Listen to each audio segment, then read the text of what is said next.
What's going on, crime fighters, and welcome back. It went away. There you are. And welcome back to the Film Cave, episode number 32. Is that it? 32. Golly. 32. That is it. We are rocking. Oh, my look. There we go. Episode 32. It's your boy Knight. What's up, everybody? Logan here. Great week. This is a big ass show, really. I mean, we got a lot to talk about. Right. This is a big ass show, and I'm very excited. So yes, like I said, it's the Film Cave, your one-stop shop for any and all things film and entertainment. We're your hosts, and we thank you guys for joining us. If you are new, welcome back. If you are coming back, and yeah, we got a big ass show. I'm excited. Yeah. I'm happy. Can't wait to get through it all and give some thoughts. I'm sure a lot of people do as well. Yes. So we got some thoughts to be said. Yes, we got some thoughts to be said. Oh, I didn't put welcome. There you go. Welcome to the show, motherfuckers. Oh, red. In honor, it's okay. So yeah, guys. So we got a packed show for you guys today and tonight. And there's a way that you all can, be a part of that show. Join the conversation. But before we get into that, if you are new, like I said, welcome. If you like what you see here, if you like the conversation, if you like the interaction, whatever happens, because this is live, do us a favor. The easiest way, the simplest way, the cheapest way, and the best way to support the channel and support us is to hit that subscribe button right there at the bottom. Yeah. It's simple, it's easy, and you won't regret it. I promise you. Support content creators, support originality. Don't be a giant doucher and just watch and move away, or just subscribe and stick to the norm, what you're used to. Branch out. Open your eyes, and you will see. Almost sang the song from Bone Thugs and Harmony, but I chose not to. So, good call. Yes. But anyway, guys, that's how you can do it. But if you want to join the show, there are two ways to do it. There's Twitter. Use hashtag AskFilmCave. Send your questions there to be answered here live on the show. Or option 2, there'll be a live link sent to the live chat. And for those of you watching, you can come on live here. Show your face or don't show your face. We'll just hear your lovely voice and ask us your question. But there are rules. Yes, there are rules. Here's how it goes. And it will be strictly enforced. So, you click the link. You will come in. We will answer said question. But we'll say, how you doing? How are you? Great. Sure. Awesome. You'll ask your question. You will give your thoughts on said question and your thoughts alone. Do not branch out on what we covered on the show. Don't do anything extra on the side, because we want to be time conscientious and easy and fair and simple to those who are in the waiting room. We do not want people waiting long amounts of time as you go on. We don't want that. When there's a time, it's a slow show. We can fit some more stuff in there and, bullshit, yada, yada, yada. Then we'll say that. But until then, come in. How are you? Ask your question. Give your thoughts. You will be removed with love and a hug, and we will answer the question to the best of your ability. If you start dragging on, that's going to be it. So I'm thinking, listen here, we'll probably give it about what? You want to give it like a minute? I mean, it's tough because depending on the question. Right. So, I mean, you can always just ask a question. Right. That's not going to take long. Yeah. Just be like, hey, yeah, and this is my question, yada, yada, yada. Right. So, and then their thoughts. Yeah, I guess we'll monitor it as we go along. I gotta figure out a way to be like, all right, wrap this up, in a nice way. Right. But it's all right. Just be like, and what is your question? But it doesn't always be that easy. Right. Well, it's going to now. Like I said, strictly enforced. Remember, whatever we say, whatever we do, it's still out of love. It's for the benefit of the show. Yeah. Don't take it personally if we're like, all right, got to wrap it up. Of course. What is it? So, yeah. Of course, this will be reiterated later down the road. Okay. So, I say, let's get into it. Let's do it. You ready? Yep. All right. Y'all ready. So, we got a way we do things around here. And me and Logan, we're a bunch of nerds. Love talking about film. do it any and all day. Sometimes we do. But sometimes there are things, in genres and whatever the hell you want to call it, there are things we're passionate about as well, outside of the realm of film. But sometimes she rears her beautiful head into the conversation anyway. Because why? She's a jealous bitch? What is it? Yes. Yeah. She's a jealous bitch. Yes, Yeah. that's the reason why. So, this particular segment is called... I put the thing out there before I even did the video.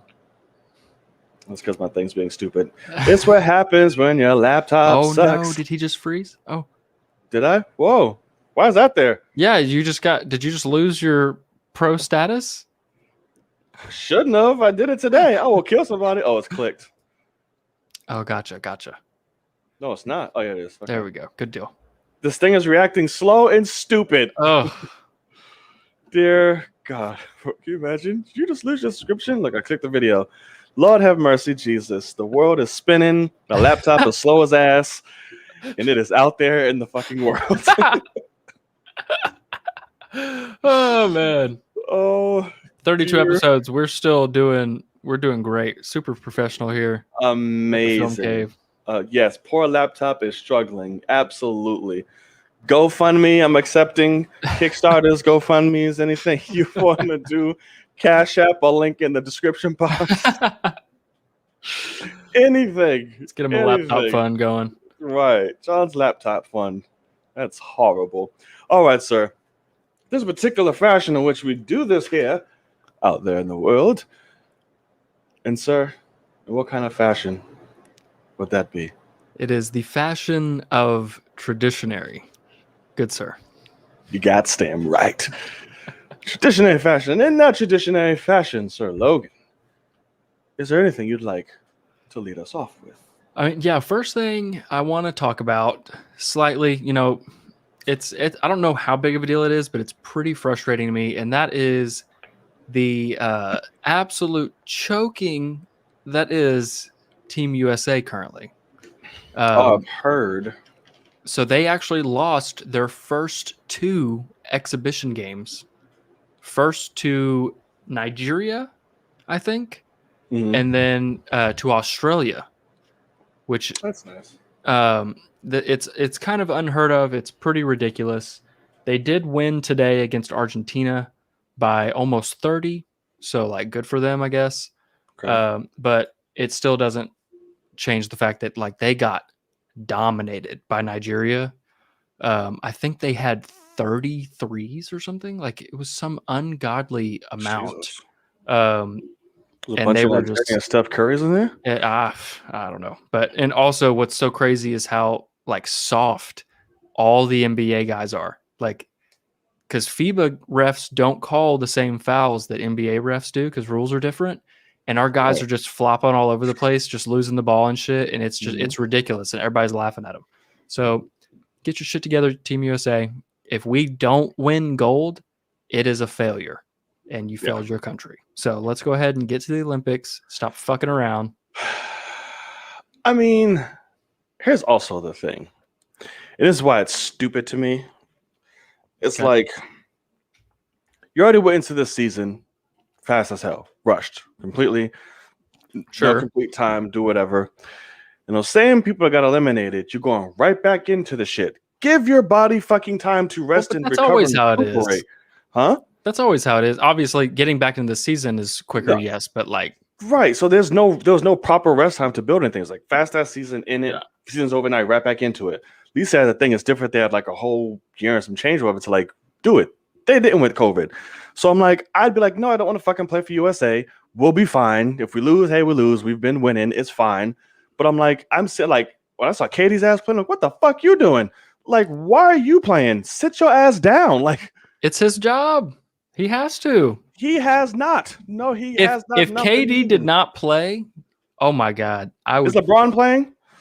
No, but LeBron played 3 already. That's what you do. Fuck that. Then KD sit your ass down too. No, he hasn't played 3. I don't care. You're coming off an Achilles. You look great. You're fine. I don't want any risks outside. He's not hurt. I know. I just don't want it to. He doesn't fucking need to. He needs to rest up and come back next year and get the title like he was supposed to this year. That's it. Don't play USA. We'll be fine. No, Like, we won't, apparently, because they fucking, are dog shit, man. It's so crazy. But I don't care. And then fucking James Harden's over there tickling people and shit. I don't know what's happening. well, he's not playing. He's No, I at like know, 'cause Fashion Week or something. Yeah, like I say, he's over there tickling people and shit, having tickle parties. I don't know.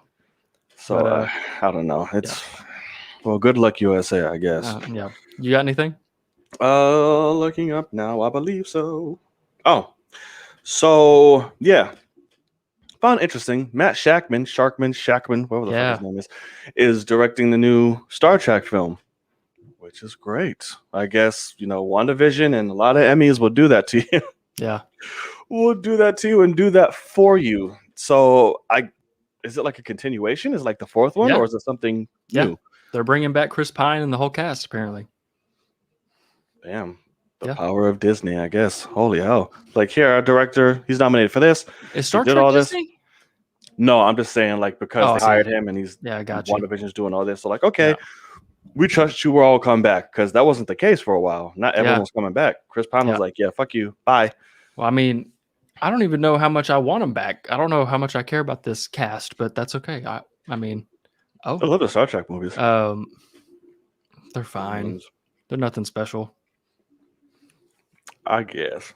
But exciting for him though. That's very excited for him, actually. Door is wide open. He's running through that bitch. Good luck. Let's see what else you get. But that's all I have for out there. I really don't have a lot. I mean, I have. Oh, what you got? I was gonna say we can talk about the trailer for which the little girl Hulk. Oh yeah, it's called Turning Red. It's Pixar. Yeah. They had a little teaser trailer come out. It's freaking adorable, and they played some Backstreet Boys with it, and it fit perfectly. By the way, so yeah, that trailer it just kind of it surprised me for how like stressed out it made me in the beginning with the mom, and like you just immediately feel for that girl because she's like apparently this mom's crazy and she really is. But yeah, so it basically Pixar's making a child kind of Hulk scenario where it seems like because her heart is like beating in the background real loud as things are happening. Yeah. And yeah, I mean, I got good vibes from it. So I wanted to kind of talk about it and give some love to it because I did watch Luca. It's good. It didn't knock my socks off. But I'm going to need something. I don't know if I would have gone to the theater and paid to see Luca, but since it's on Disney Plus and for free, I just watched it. But I still don't know what the hell that movie's about. It's just like a bunch of mermaid kids, like mermaid fish kids or something. They're sea monsters, and they want to live on land. And where they live, they hunt sea monsters, and so it's like they have to like hide who they are. It's a good movie. It's got good I guess like lessons to teach kids kind of thing. But Turning Red looks actually for a little teaser like that. I have no idea what the actual movie's about, but it looks exciting. Oh, let me turn my Wi-Fi off so it doesn't fuck shit up too. There you go. I did watch it. When you text me, it's like, oh, things coming out, and it's playing music. So I don't know for what reason I associated that with like it's a music type film. I don't know that's funny. Why. But I also expected something like, oh, this sounds pretty dope. And I saw this, I was like, what the hell?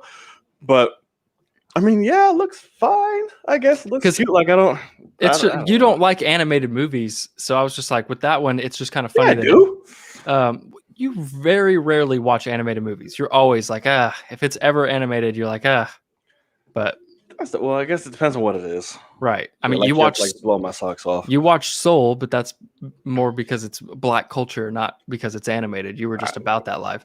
I still haven't seen Soul. Oh, well, there you go. I could have sworn that you told me that you saw it. I can't remember why. No, because I also know like the point of like the movie is. It just like that sounds depressing. It makes me gonna think too much of my damn life. So it is kind of depressing. I'm not gonna lie. I will greatly pass. But no, I like the idea. It's kind of something you could say. It's almost similar to Luca in the sense of you have like transforming main characters between animals and humans. But it just I wanted to learn more about it and know what the actual movie's about, because is this going to be some sort of, is she gonna, what I said in my video is like, is she going to end up having to fight another kid who gets angry and turns into a normal panda, not a Probably. red panda, or is this like about a young girl like coming of age story? And I'm hoping it's a coming of age story, not like some action thing. Oh, I would I like it to highly be. doubt that. I know, so we'll just have to see. But And yes, I will. What if is not even a question?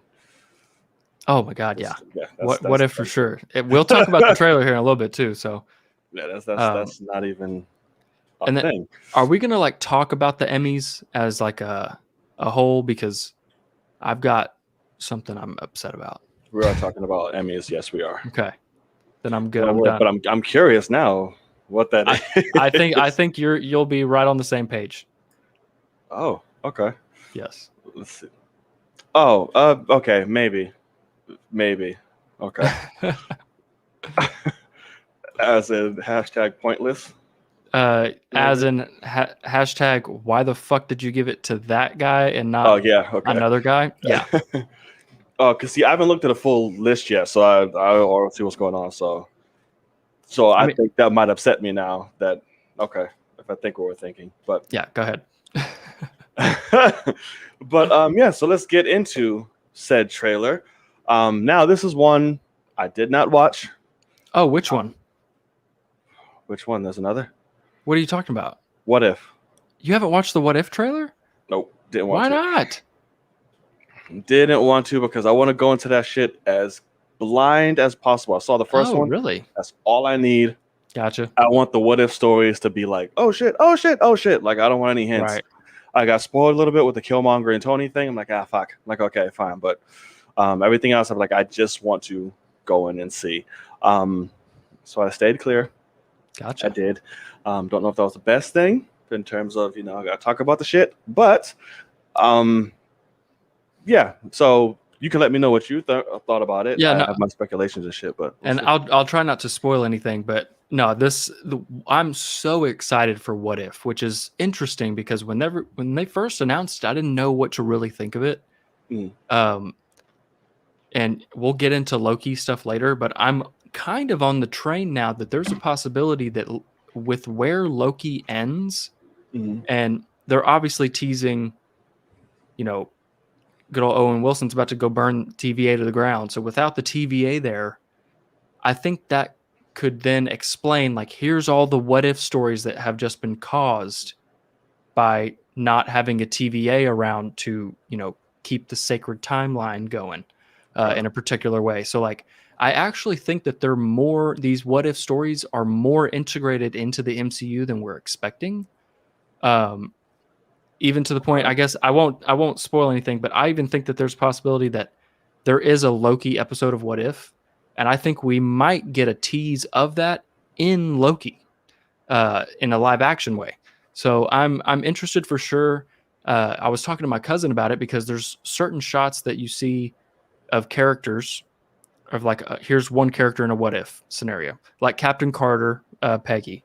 She's episode number 1. We all know that. Captain Britain.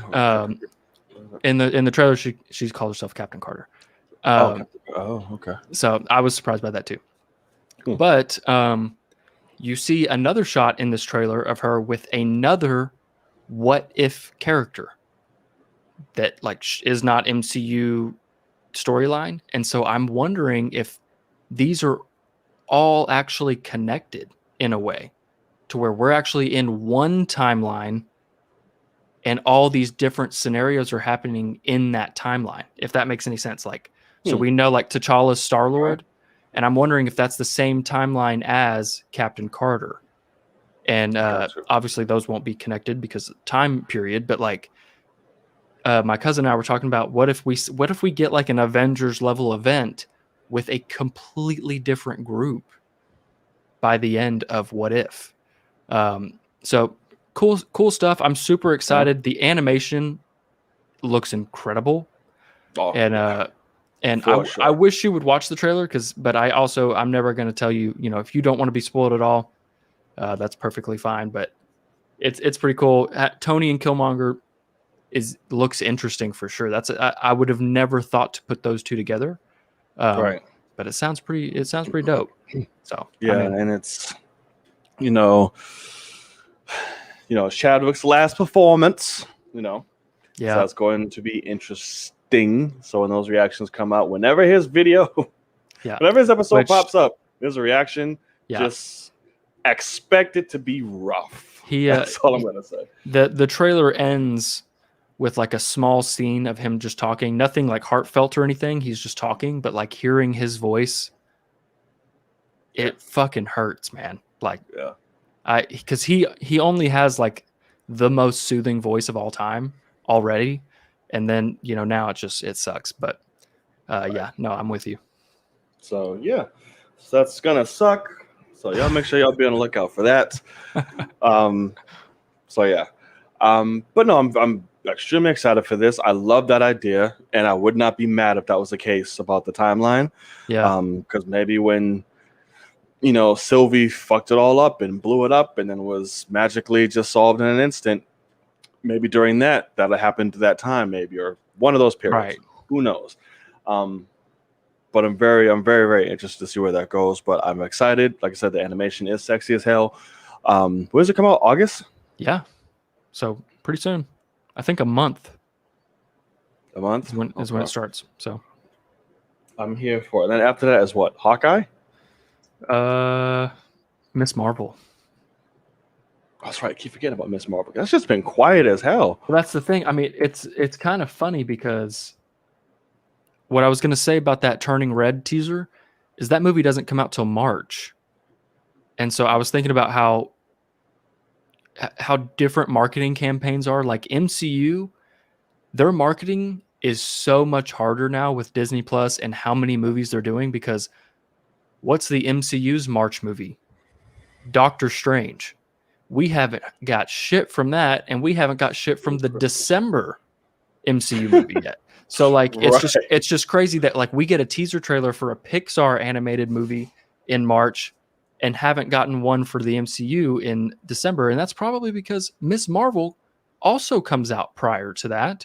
So like they need to get like, and I'm actually there for it. Like obviously Spider-Man has become this thing of like everybody wants the damn trailer. But I actually think us living in a world where we don't get our first teaser until 4 months out, although it like hurts to say that now, because like I would love to see some of Doctor Strange right now, but like we'll have a much shorter amount of time from getting our first trailer to actually seeing it. And I'd love to get to the point where we actually only have one trailer per movie, like, because I would absolutely love that shit, because I'm tired of like all these 50 damn trailers. And like Suicide Squad has had 3 or 4 trailers, and none of them have really done a great job of marketing the movie. And so I would just love if they had. I mean, their marketing has been subpar, to say the least. So I would like for like Spider-Man to have one trailer, and it comes out in like September, and that's it, because they know like literally one trailer, tickets are on sale, and people go, oh fuck, like jump on that. Everyone spazzing the hell out. Yeah, and do that for the rest of the time, So I'd be down for that. But What If looks great. Yeah, no, What If looks amaze balls. Yeah. But speaking of another fellow now MCU welcome, which is a very interesting kind of I guess debut or crossover, whatever you want to call it. Oh my god, it's so good. Yes. The Merc with the Mouth is officially kind of, been welcomed into the MCU. Like he's here. It's our MCU connection. He's sitting right next to the mofo, and it is glorious. It really is. So Ryan Reynolds shared a video. He is back in the suit for a YouTube video he dropped. Deadpool and Korg react, which is brilliant. I need a Deadpool reaction channel just from here on out. That's all I need. It fucking it called me out so hard. That was the thing that like frustrated me, is that's what we do. And the way he's like, support me on Patreon. And I'm like, Yeah. you son of a bitch. I'm like, God damn it, man. It's so good. Reaction Faction. I bet somebody uses that. If they have, I'm sure so they will now. Yeah, I mean, God, everybody. So hilarious though. It was beautiful, and it was to promote, Free Guy, which is also smart. But it was just great. Him and Taika came together, filmed this, did a trailer reaction to, Free Guy, and just literally just ripped it and ripped on each other. Well, Deadpool ripping on Korg and everything. So good. And the Fox. bleeping does work pretty good. Yes, that's correct. Good. Yeah, it definitely does. Still hurts, but it works very well. So two favorite lines. I can't remember the second one like perfectly, but when Deadpool's like, Korg, say hello, and Korg says, hello, I'm made of rocks. And then he's like, thank you, Paul, for letting me be in your video. Sorry you're dead. Because he thinks his name is Dead Paul. Oh, yeah. And I'm like, it's fucking incredible. He's And then what he says something along the lines of like, this movie seems like a last-ditch effort for Fox. Fire sale. Last fire sale attempt. It was so good. And he even says like, personally, I think it's kind of messed up that this was a distraction for Ryan Reynolds instead of getting back in this suit. But, right. I guess that's just me. And it's like, this is incredible. Like, he can actually be both. And also, I don't know if you saw the actual picture. The comments come in? Yeah. I don't know if you saw the picture that Ryan posted as well. Because there's a part of you that goes, is this all CGI, or like, is this somebody in a suit and then he's doing a voiceover? No. Him in a suit. And then he posted a picture of him with the mask off in the suit, and like, that suit is the fucking best superhero suit out of all of them. I mean, it looks so good, awesome. And him with the mask off, like, he looks damn good. And so it's nice to know, like, it's been years since Deadpool 2. Because I was actually talking to my boss about it today, and like, I feel bad for him because with the buyout of Fox, he's kind of had to be put on the back burner where they figure out a way to get him in the MCU, and that makes sense. And so I get that, but like, he's not getting younger. He's not. And not saying he doesn't look great. He obviously does, but I'm sure he would have wanted that. Right. Could put anybody in that bitch. And so it's like, I want him to be able to make as many as he can, but keep that quality up, so, but this video was incredible. It really does kind of make it's weird because it's all because Disney bought Fox that they were able to do this, where they're actually marketing a Fox, a 20th Century Studios movie. But because it's owned by Disney, they can get these characters together. And I think it's really cool because it's quite obvious that they are about to start the press tour for that movie. And so Taika and him are already together. And so they were able to just, push this thing out. Do you think he was, Taika was there in like a motion suit doing everything with it, or he just like sent his audio and was like, here you go?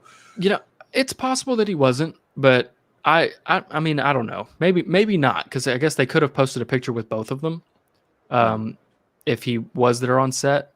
I just, it is funny that they're both in the movie, so I could see them, if they're trying to do a normal press tour, which they might be just still doing Zoom press tour, so maybe not. That's true. Yeah, this was phenomenal. This was hilarious. Completely unexpected. I need more. If you can do like a Deadpool, like Deadpool's maximum reactions, whatever the hell, that's what it's called. Correct. Just do that for every major like fucking trailer that comes. Oh my god, that would be great. That would just be amazing. I don't know if he has the time, but send your voice in, put somebody else in a suit, do whatever. I don't care.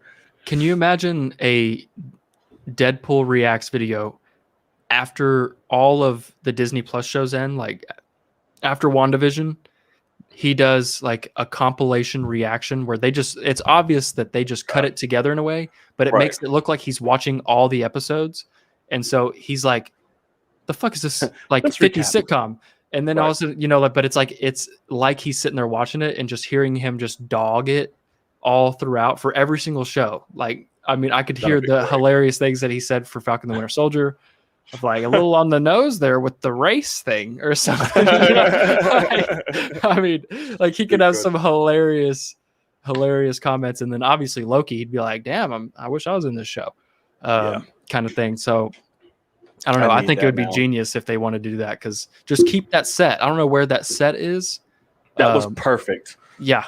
Like, so good. The ideal Deadpool hangout, like, fucking spot. Fucking literally like mic arms and everything on the coffee table. Like, so fucking good. All like taped up and fucked up. All ugly. Yeah, exactly. Absolutely. Bring, Blind Al in every once in a while. Who knows? I know. We'll take all of them. Imagine the different cameos he can now have in his reaction series. Like, it starts with Korg, but can you imagine the other ones that he could do? It'd be so fucking good. That is beautiful. I want all of it now. And Ryan, he'll do it. Just make it happen and get the time, and we'll be fine. He'll go all out for Deadpool. Make it happen, because we'll love it. Yeah. Okay. Perfect. So let's get into more topics we have here. But if you're watching, whether live or on playback, you made it this far, again, thank you so much. Hit that subscribe button, hit that notification bell, give it a thumbs up. Really helps the channel and the show reach a lot more people and helps us build. We cannot build and be great without you. It's a partnership. All right, so now we're going to get into the nitty-gritty. Yes. The Emmys, they dropped today, right? The nominations officially dropped today. Yes, that's correct. In all of their glory. And Marvel and Disney is running away with the shit. Marvel has 28 nominations, with WandaVision alone with 23. The Mandalorian has 28. I don't know how many Falcon and the Winter Soldier has in terms of total. I did not look that up, but I guess we'll find out as we go through them. I have not looked at the list of all the nominees, or at least the important ones. Obviously, Logan just set me up to know that I'm going to be quite pissed about something, so I look forward to seeing that. Yeah. So, okay, I'm pulling them up here. I'm using discussingfilm.com. I don't know the .net. I don't know which order you have, but what are you looking it up on? I mean, I'm only mad about one. I mean, I really don't care about these at all. It's just, this is the most ridiculous shit I've ever seen. And I'll just say this one, because I really don't care about the other ones. Like, it's great. Because WandaVision fucking took off. Right. But Don Cheadle got nominated for an Emmy. That's dumb. As so dumb. A supporting character in Falcon the Winter Soldier. It's actually 98 seconds is how long he was on screen. That is insane. Even he's confused. He's like, I don't know either, but and so sure. My thing is that Carl Lumbly, nothing. That's fucking insane. In the hell are they thinking? That's fucking insane. He's literally the standout of the show. Jesus. He stole the series, and he's in 2 episodes. And they give it to Don Cheadle. It's the craziest shit I've ever seen. Even Don Cheadle's like, I don't get it. He's like, I don't get it either, but sure, here we go. Like, they literally gave him an Emmy for saying, well, what are you going to do? Yeah. Or a nomination, not the Emmy. Like a nomination. Yeah. Like, what are you going to do? Essentially, that's it. He wasn't even that impactful. Yeah, he's why'd you put the shield down? Oh, okay. Bye. Emmy. I'm here if you need me. Bye. Yeah. Like, what? It's the craziest shit where, like, how incredible Carl Lumbly was. And I mean, he acted the fuck out of that show, and we got nothing for him. I'm pretty damn frustrated. But so that's the only one. I mean, I really don't care about the Emmys that much, but like, as soon as I saw that, I was like, hold on, let me see if Carl Lumbly also got nominated. He did not.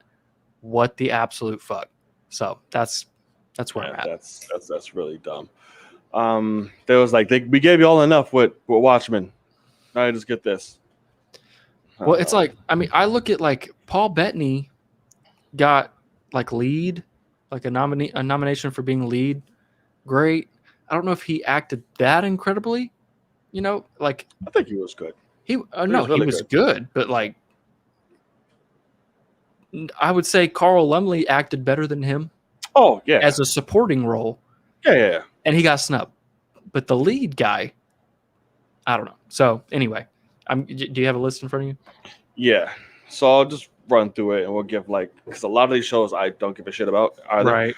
But I'll read the ones that are important or cool. So limited series, I May Destroy You, which was good, but then very disappointing ending. Mar of Easton, which apparently was great. The Queen's Gambit, which apparently everybody loved. WandaVision, which is amazing, and The Underground Railroad, which I have not seen. So that's cool. Obviously, I'm rooting naturally for WandaVision. Good for you. Television movie, literally care. There's none of this shit that I really care about. Direction for limited series. So we have Hamilton, I May Destroy You. Oh, both of them I May Destroy You. Mar of Easttown, Queen's Gambit, Underground Railroad, and WandaVision. So Matt Shackman again. That's what's getting you your movies, homie. Naturally, I'm going for you. I have not seen the other ones. Don't really care outside of May Destroy You. Writing, both writers for WandaVision. All three for WandaVision. Jesus. So it's essentially all the same shows it's looking like. Right. So lead, yeah, like I said, Paul Bettany, Hugh Grant, The Undoing, Hugh McGregor, Halston, which was interesting, Lin-Manuel, Hamilton, Leslie Odom. Why is Lin-Manuel nominated for Hamilton? This show's been out for like 50 billion years. I have no idea. Did I miss something? I guess when they release it on Disney Plus, does that count? That is dumb. If that's the case, that is really dumb. Because that would win everything with how massive of a... Bro, it's just the same play everyone's seen. So now just because it's released on fucking Disney Plus, now it has to be nominated? That's dumb. I hope that's dumb. Okay. Lead actress, of course, Michaela Cole, whatever her name is, I May Destroy You. Cynthia Erivo for Aretha, which she wasn't that great in to do that, but sure. Elizabeth Olsen, Anya Taylor-Joy, Kate Winslet. Ooh, she's up against some powerhouse. You think she has a chance to take it? No. I think Queen's Gambit would probably... I think Anya Taylor-Joy. I think so too. I haven't seen it. I watched it, and it's good. Yeah, I watched it, but everybody is on like Anya's teat, so it must be like amazing. I mean, I feel bad for Falcon the Winter Soldier reading all this. Because, like, they got no love. Yeah, apparently not. Besides fucking Don Cheadle. That's what I'm like. Look, and like you nominate. So Anthony Mackie's not even nominated. Sebastian, none of them. But fucking Don Cheadle is. Yeah.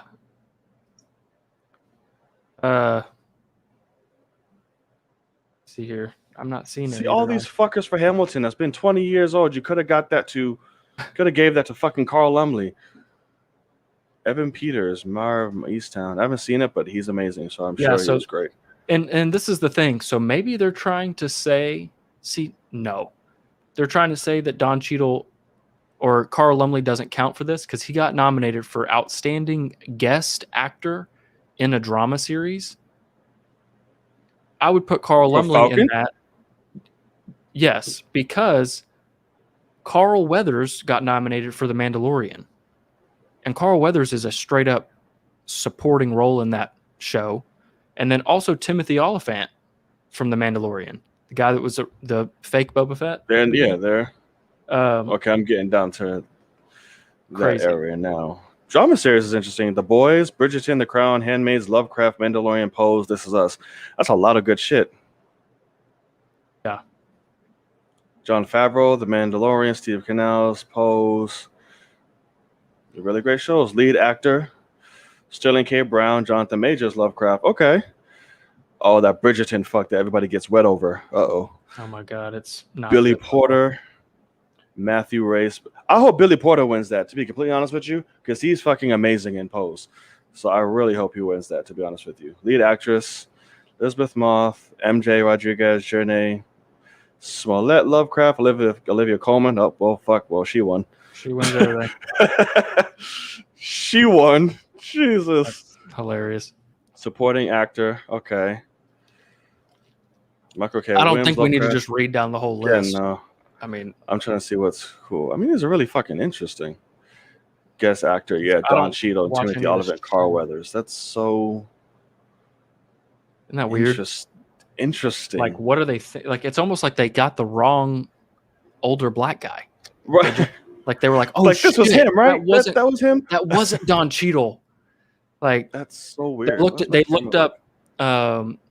looked up like Falcon the Winter Soldier cast and was like, oh, Don Cheadle, that's right. And then Falcon the Winter Soldier, black guys. Yeah, and it's like, oh shit, that was not him. And they popped up with no names.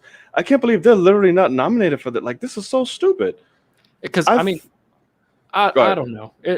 It's really crazy because WandaVision got so much love. So much. And I think that Falcon the Winter Soldier is a more dramatic, heartfelt story. No, absolutely.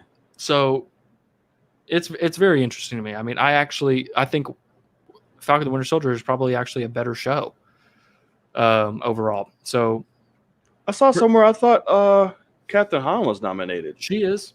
She's nominated. She is for what? I don't see her. I missed her. Supporting something. Outstanding supporting. Oh wait. Supporting. I don't see her. She is. Let me see. Oh, here it is. Supporting actress in a limited series or movie. Okay, so she got it for Wanda. Okay, maybe I missed that. Wow, that's. I mean, go for WandaVision. I'm very, very happy for them. I'm not gonna say it doesn't deserve it, and more than so does. But Falcon and the Winter Soldier, bro, like yo, they acted the fuck out of that show. It was too real. That was it. That's super real. Like it almost looks like they were like, we're gonna give it to the one that they're obviously not gonna win, but like they can't say we didn't look at them, right? Because it deals so heavy. Like it's every time they have an opportunity to like dig themselves out of that little hole when it comes to like political shit and award shows. It's like you do good, but then you fall back in the bitch. It's like, what are you doing? Like, was it too black for you? Was it too real? It's not a superhero movie you wanted. Like, so you gave it to some motherfucker that was in it for 2 seconds, or like just to say like, here, we nominated you, you got it. Yeah. Because I mean, I'm looking at the outstanding guest actor in a drama series, the one with Don Cheadle as a nominee with Timothy Olyphant and Carl Weathers. If either of those three guys win that, I'm gonna fucking flip a table. Because can you imagine if Don Cheadle wins that shit? I would die. Oh my god! I didn't watch The Crown, and I haven't watched Lovecraft Country, but one of those two guys better win, because if either of the other three do, that should be Carl Lumley's. To be honest with you, none of them who are nominated were in their episode long at all. Right. All of them were there a hell of a lot more than Don Cheadle, though. That's correct. Yeah. So it's like, Timothy Olyphant is great in The Mandalorian. I really like him. But he didn't like act the fuck out of anything. He put a helmet on and probably wasn't even him anymore. You know, like, right. And Don Cheadle walked around a fucking lobby. Like, oh, you walked around a hotel lobby. You don't even nominate Anthony. You don't nominate Sebastian. You don't nominate fucking Wyatt if you wanted to. You don't nominate fucking what's Zemo's name? I forget, but you don't nominate Zemo. So I'm like, out of all the people to pick from, hell, I'll take Emily. But fucking Don Cheadle. Wyatt Russell for supporting. Why the fuck not? Right. He murdered. He killed it. You know, I could see somebody saying, oh, you know, Sebastian definitely not, but I could see somebody saying, you know, Anthony Mackie was close but just didn't make it or something. But like Wyatt Russell went in, and like people hated him. Daniel Bro. People despised him. He did a great job. Exactly what he should have done. Yeah.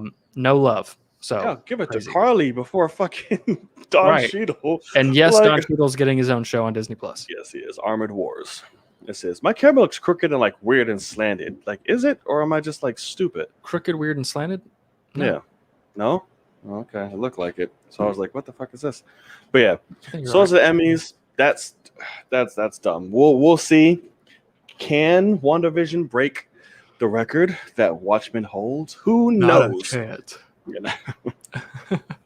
Sorry, have faith. I know a phenomenal show when I see one, nothing should get fucking close to Watchmen Yeah, no. for a long time. That is very true. That is very true. Oh man, I don't watch a lot of TV, but I've now watched that twice. So That's insane, and I love it. yeah. I love it. Okay, so moving on from the Emmys, and the great disappointment it is, but congratulations to Disney overall. You're slinging it with, like I said, Mandalorian. And was Pedro nominated? I guess not, because you don't see his face, really. So, well, Yeah. whatevs. But congrats to Disney. Y'all are rocking it out. They absolutely destroyed. Good shit. Good shit. All right. Speaking of Marvel, again, another show debuted. It's a 5th episode. And that show is Loki. And it is interesting. So, my mom's rewatching Watchmen series. That's hilarious. Oh, that's okay. awesome. So Loki debuted. We got to dive in deep with all the other Lokis. We met Eliath. Yep. The smoke, cloud, face monster. He's thing. literally Smog, like not the name of the dragon, but like the pollution. Right. We see Mobius is alive.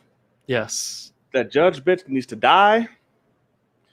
Miss Minutes is Up to an some accomplice of shit. Yeah, she's weird her damn self.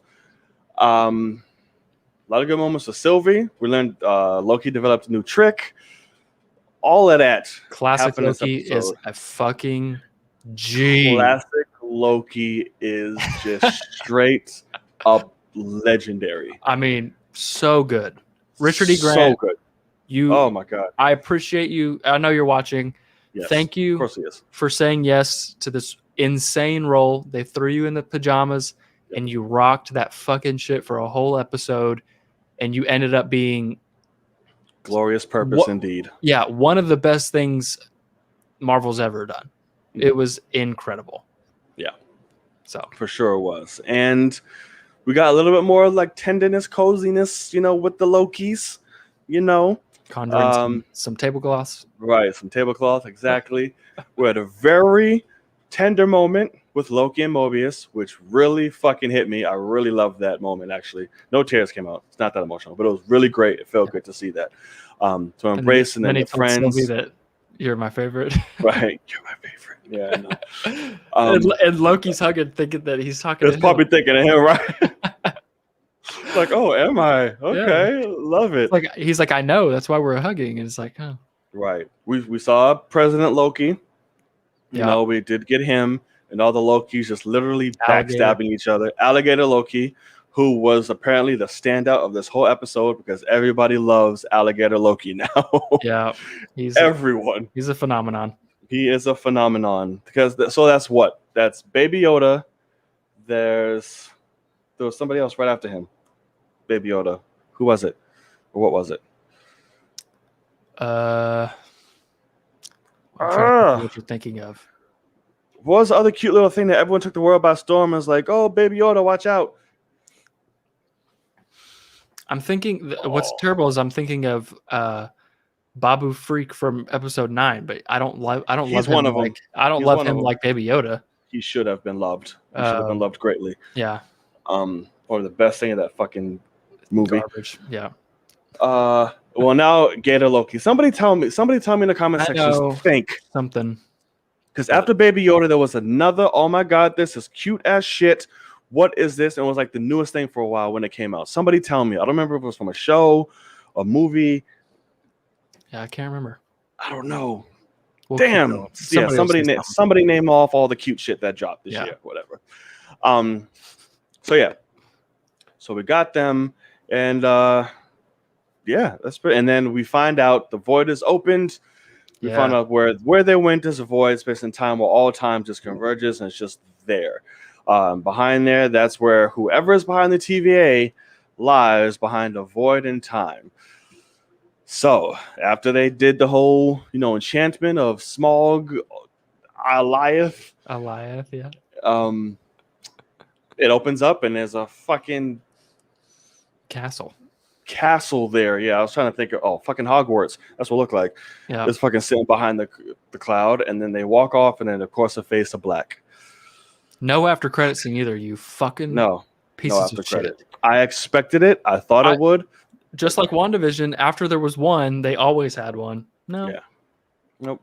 Never mind. I'm like, That's fuck. So yeah, what did you think? Let's dive into it. I mean, Talk about it. is this your favorite episode? Because it's a damn good one. This show's just been so good. I think it might be. Yeah. But if I'm being honest, I'm thinking of the show as a whole. Yeah. And no good, it's sitting at number 3 still for me. It's not. I don't. Oh, really? Yeah. I enjoy WandaVision and Falcon better than Loki. Yeah. But it is good. But it's just. Oh no, I'm not like, oh my god, like the others. I haven't had those moments yet. Yeah. I don't know. It's deep. It's not deeper in story. I'm lying. It's good storytelling.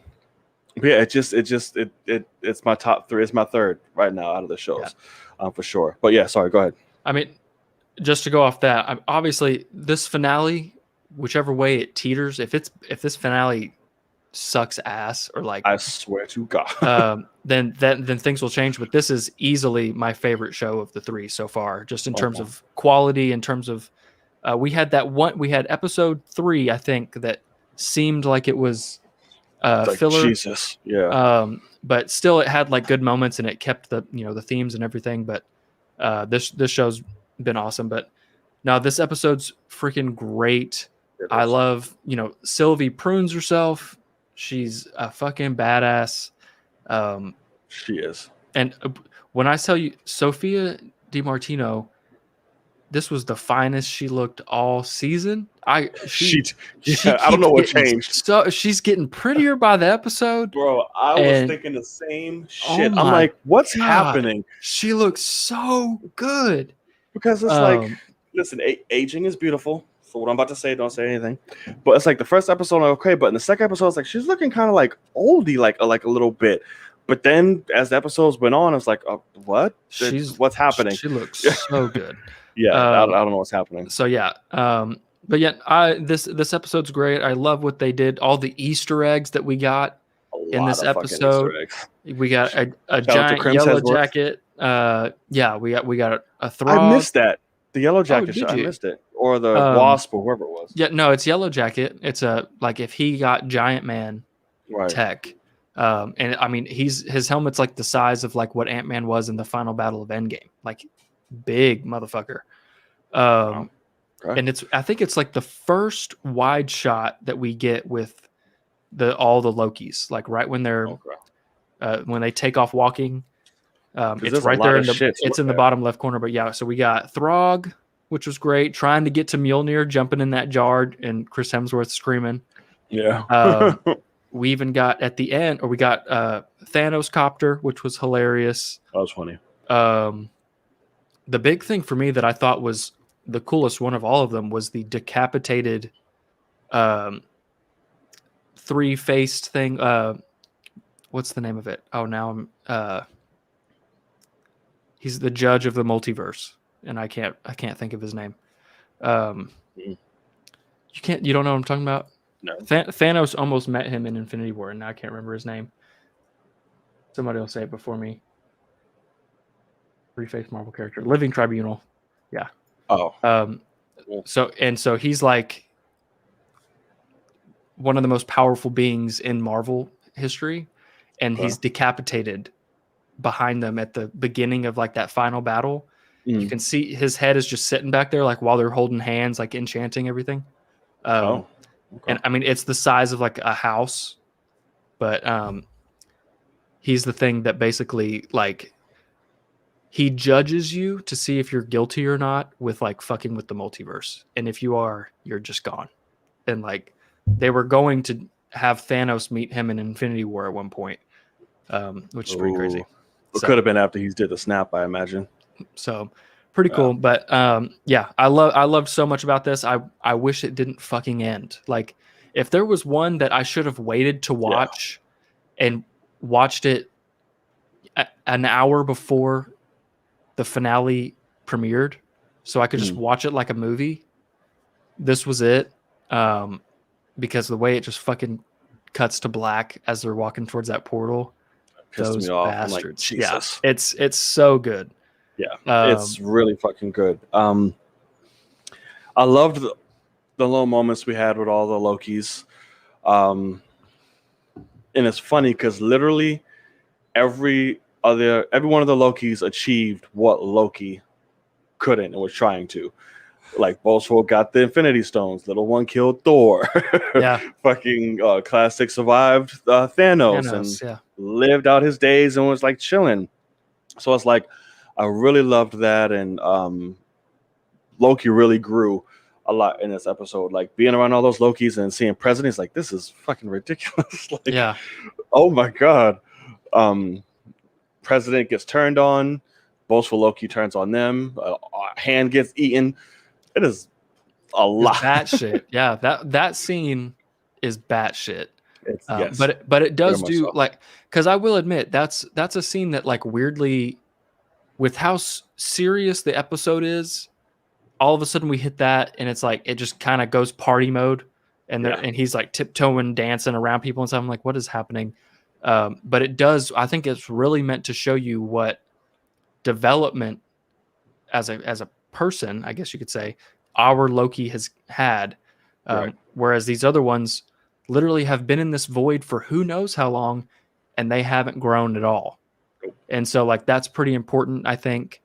And definitely we set up the seeds of, they even spoke about how like, hey, whatever happens after this, like I'd love if we could figure this out together when it comes to him and Sylvie. Oh, yep. And like I'm actually to the point where I'm so scared, because it does make sense, but like I want them to like somehow live happily ever after. Like in whatever happens, like I want them to be together as like a team, because they're fucking great. They are really great together. And the chemistry's there. The fact that it's two Lokis is so fucking awesome. The only thing, if I have, because Sylvie has become one of my favorite characters, I really do love her. But if there's one thing that makes no goddamn sense to me at all, that they have completely forgot about, because they did it in episode 2 when she enchanted B-15, and it was like the hardest I've laughed in this entire series. It's the Loki smile, where B-15 is like, if anybody is a copy of somebody else, it's me. And then she like does this smile thing, and then Loki's like, and does it back, because he's like, you motherfucker, like, and it's just what Lokis do. They smile, and Richard E. Grant did it incredibly well with his happy ass while he's fucking being a badass. But then Sylvie has not smiled like a Loki once, but she did it when she enchanted. And so I was like, I wish that they had kept that as like her sarcasm, like I'm a badass. But I wish that they had done that. But maybe if we get more of her, we can see that growth. I don't know, but yeah, that moment was awesome. Classic Loki being a badass and them trying to distract Goliath and glorious purpose. The shots of him, like when he's just fucking going ham, like that initial shot where they show him where he's smiling like an absolute psychopath, just with the green hands, and just like, you're like, oh my god. And they let the guy that looks Asgard, he looks the dumbest out of anyone that's ever shown up in an MCU movie, period. And he's so damn badass that like I'm in. And it was funny because I was watching it with Hannah, and it ended, and she was like, man, I really like felt that, like him coming back and like saving them and sacrificing himself. She was like, I don't know why, but that really worked. And I was like, well, no, because that is literally our Loki if he didn't die. Like, he survived Thanos and then did nothing until this. So that is who our Loki is. And so somehow they did that in a way to where our feelings of like loving Loki transferred straight into Richard E. Grant's weird looking ass. And so him coming and like actually sacrificing himself, it's funny because it is for himself, which is kind of the theme of the show. Like, fall in love with yourself. And then, that, but like he sacrificed himself, and and tried to, for the better good of other people. And so it was really cool, great moment. And I saw somebody say like, oh, what if he just became rubble again and he didn't actually die and he's the big bad? And I'm like, don't you fucking dare. Yeah, no, Like, that'd be dumb. Like, you just got great character development. That'd be really dumb. It took our Loki and it took Mobius to look at him and say, hey, no, you actually, it's never too late to change. And he even kind of like looks, he's like, oh, wow, okay. And then that's what seeds him to come in and, yeah, let me just go ahead and let's save some people. It's pretty cool. Right. It was badass. I really do love this episode. I would say, yeah, this is my favorite one. Yeah. For sure. It's so big. Episode. It's very big. The scale is ridiculous. Yeah. It's ridiculous. I wish I saw it in a theater. Yeah. It'd be fucking dope. Anytime Goliath was just coming on screen, all of that was just huge. And then, of course, with Asgard and Goliath, it was like ridiculous. I was like, okay, the budget went into here. Let's see.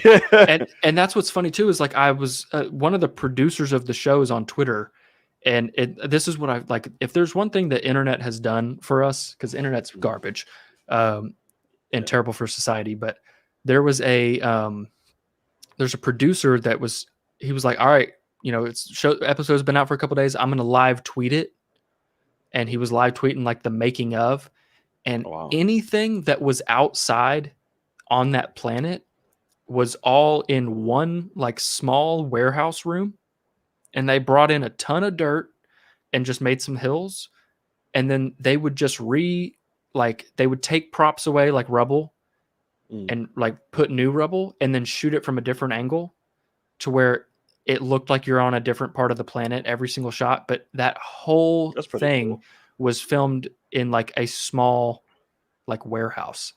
And so I was like, it's cool that like, because I was thinking about budget, and then it's like, oh wow, they literally bought some dirt and rented a building and shot that shit for cheap in front of all blue, so that they can then pay for, instead of going on location and let's do all this, a bunch of travel. No, bring everybody to this room, and we can film this for cheap, and then go hard with the CGI and make this fucking awesome. And so that type of filmmaking, like just cutting corners for the right reasons, is pretty cool. That's really cool. I didn't know that. That's pretty dope, actually. It's awesome. Yeah.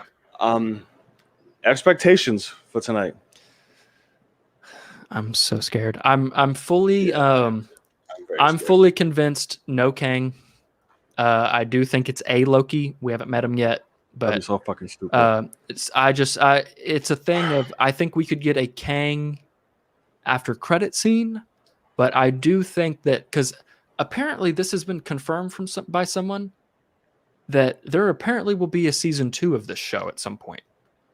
And so if that's the case, I don't see Kang being, if Kang shows up and then he goes off somewhere else, this show ends. God, is Loki about to become the keeper of fucking time? And no, I just think it's, I almost think that they could become time cops at the end of this, and like the three amigos of Sylvie, him, and Mobius have a show together, season 2, where they're time hopping throughout the multiverse, stopping Loki's from being terrible or something. Like, and like I was like, God damn it. I would actually watch the fuck out of that. So I'd watch it. It's like wooing Kitty. What's her name? Kitty? What the fuck is her name from WandaVision? Kat Dennings' character. What's her name? Annoying. What is her name in the show? Darcy. Darcy Lewis? I was about to say Dot. Not Dot, but like this spinoff show, I'd watch that shit too. But I'd watch this show with them three. But I don't know. I just don't want it to be a fucking Loki. That'd be so stupid. Just don't let it be a Loki, please. I've convinced myself over this week that I had to figure out a way for me to not be upset if it is a Loki. And so I now think it's a Loki, and I'm just hoping execution works. I'm hoping it's somehow, some way, Sylvie and him are looking at this guy and seeing nothing but the worst that they've ever been.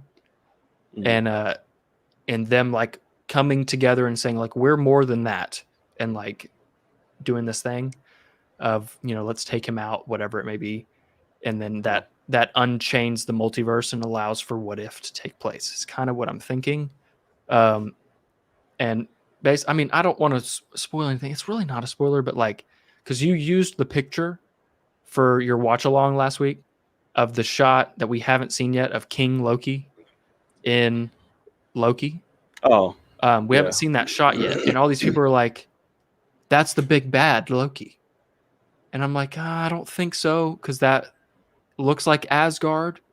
That would so piss me But the off. throne does look Loki'd, and basically, there's a what if episode where what if Loki was the king of Asgard, and so I was like, what if the conclusion of the finale takes place, and then you get glimpses of what's happening in the multiverse, and one of them is that reality where we see, we're going to further that reality storyline with a what if episode, but we get to see that King Loki doing his thing. And it's actually not a part of our base story that, and maybe I'm trying to rewrite this so it's not what Right.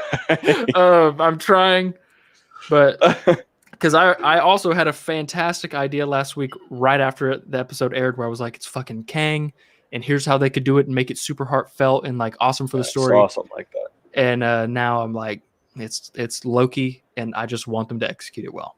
But what about you? What are you hoping for? I don't know. I just didn't want it to be a damn Loki. I'm not expecting, but I'm hoping. I'm really hoping it's not a disappointing episode. I'm hoping it's not a boring ass one. Please go out with a bang. Yeah. You've been good 2 for 2 so far. Don't fuck this up trying to be all. Just please let it be good. And don't let it be a Loki. Loki is one of those shows clearly now. Don't expect shit. Because I don't know what's going to happen with Mobius when he steps back into the TVA and how he's going to burn it down or whatever's going to happen. We don't know. All I know is that Judge Ho got to die.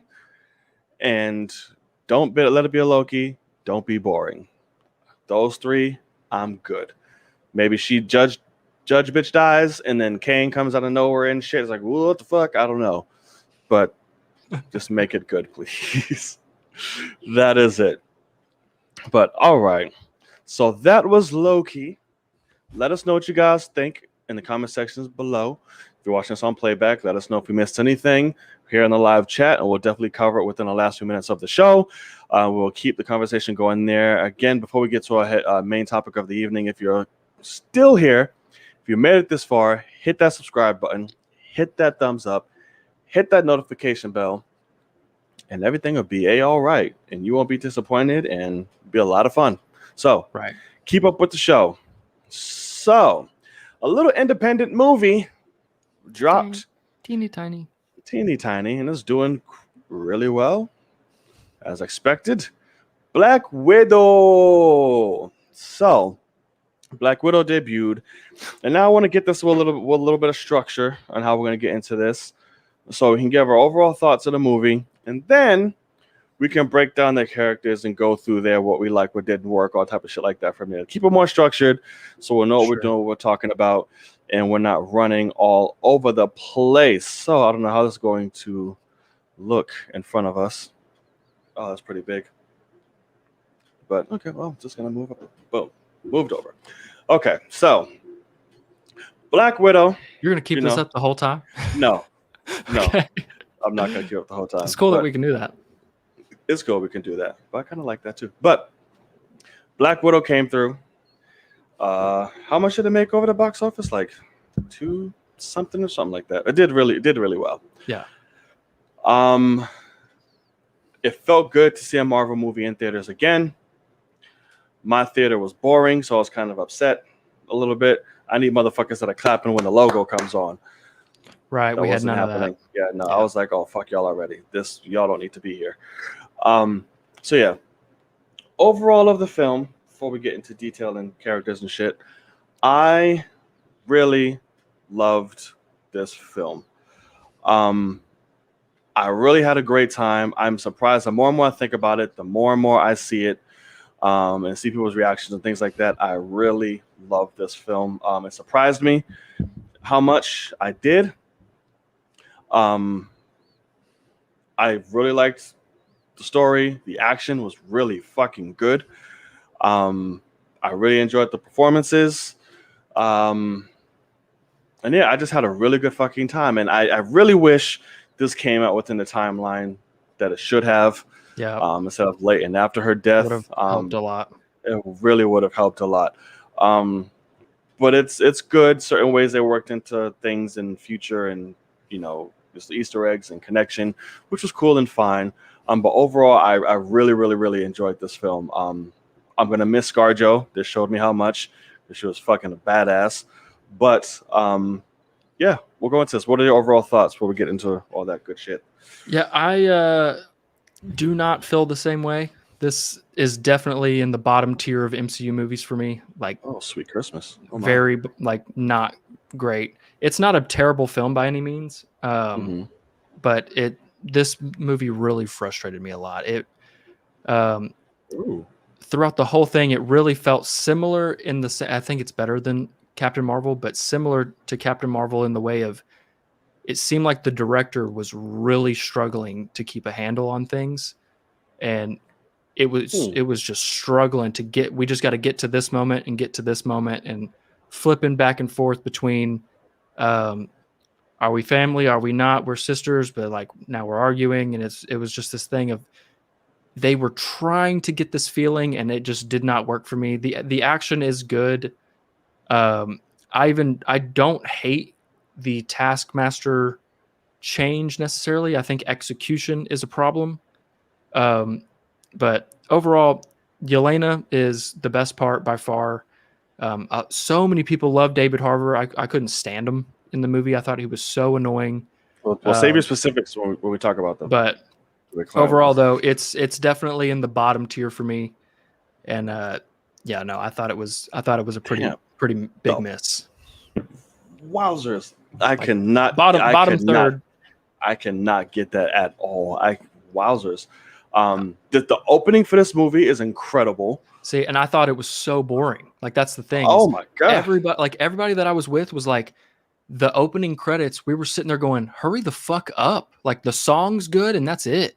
Like everybody, like so. That's what's so funny is I'm hearing like it's the greatest like credits ever, and I'm like, no one that I went with feels that way, and it's really interesting. Wowzers! Yeah, all suck. But no, I thought it was incredible. I thought it was really good. I thought the story, especially the beginning, and they touch on a lot. It has a lot of aspects of it where it's dark, which I like, just thematically telling them what it is, and I really like that. Like, holy shit, they're not shying away from this aspect or the brutality of it, yada yada, which I like. Yeah.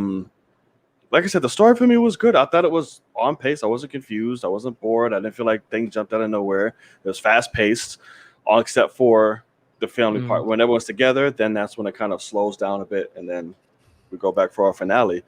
But I was like, I didn't feel any lows for that film. I thought the pace was good and all that. I thought it was executed well. Obviously, you can tell, there's some moments where it was like first time director or whatever, whoever it was, somebody that Charlotte was championing for. Really hard. But I find it interesting for somebody. Scarlett didn't want to sexualize Black Widow as much anymore. I get it. So you get a female director, and then there's nothing but ass shots with the beginning That's of correct. 30 minutes of like I was like, wait, what is happening? I was like, didn't a woman direct this? Like, I'm so confused. That was the point. Again, I'm not complaining, but I just thought we were staying away from this because we got a woman director. They didn't want to do it. And I was like, there's a lot of ass shots in this, like up close ass shot where it's all ass on the screen. I'm like, damn. Okay. So, yeah. So, okay. So let's break it down a little bit. Because like I said, we do have thoughts on characters. People are pissed off about characters, all that good shit. So this girl, that's a lot bigger than I thought. But yeah, Jesus, Scarlett. That's even bigger. That's who we're going to talk about. That's what's right. If you didn't know, Scarlett. Yeah. She was great in this. Really kick ass. I'm going to miss her. That just made me think. I'm like, fuck. I really love the performances she was given. There was a lot of vulnerability when need to. Obviously, she's kicking a lot of ass. And yeah, it was. I really loved her in this. What did you think about her? No, I mean, she's the only thing I wasn't worried about at all going into it because we love, Natasha Romanoff. She's a fucking incredible character. That's why she got this movie finally. Right. So no, Scarlett killed it. I do for every single character. I come back to they did as best as they could with what they were given. Is kind of how I feel. I feel like what the movie gave her wasn't much, but she did Okay. as good as she possibly could have. Nothing is any of the cast's fault. Is kind of where I lie. Similar to Captain Marvel in a lot of ways, but yeah, no, Scarlet and Black Widow is the shit. We've all known it, and this definitely, for her sake, should have come out years ago. Yeah. Because I think it would have done a lot more for her. It would have. And that would have been a beautiful connection between movies. I don't know what the hell they were thinking. It was good old Ike Perlmutter, man, the guy that used to run Jesus, he can suck Marvel. a whole He toe. literally anything women related. He was like, no, we're not doing that. So. Right. But yeah, she was great, awesome in it. Young her was great in the beginning. Miss Mila Jovovich Jr. Mm-hmm. She was great, which I didn't know that was her daughter till later on. I'm thinking like she looks a lot like Mila Jovovich. Yeah. It's funny to find out. It's her damn daughter. But I loved that whole beginning with her, but she was great. Yeah, Scarlett, A+. Good job, girl. But there was sadly somebody else that was next to her who literally stole the whole goddamn film. And that's Miss P herself, Florence P. She was fucking great. Like,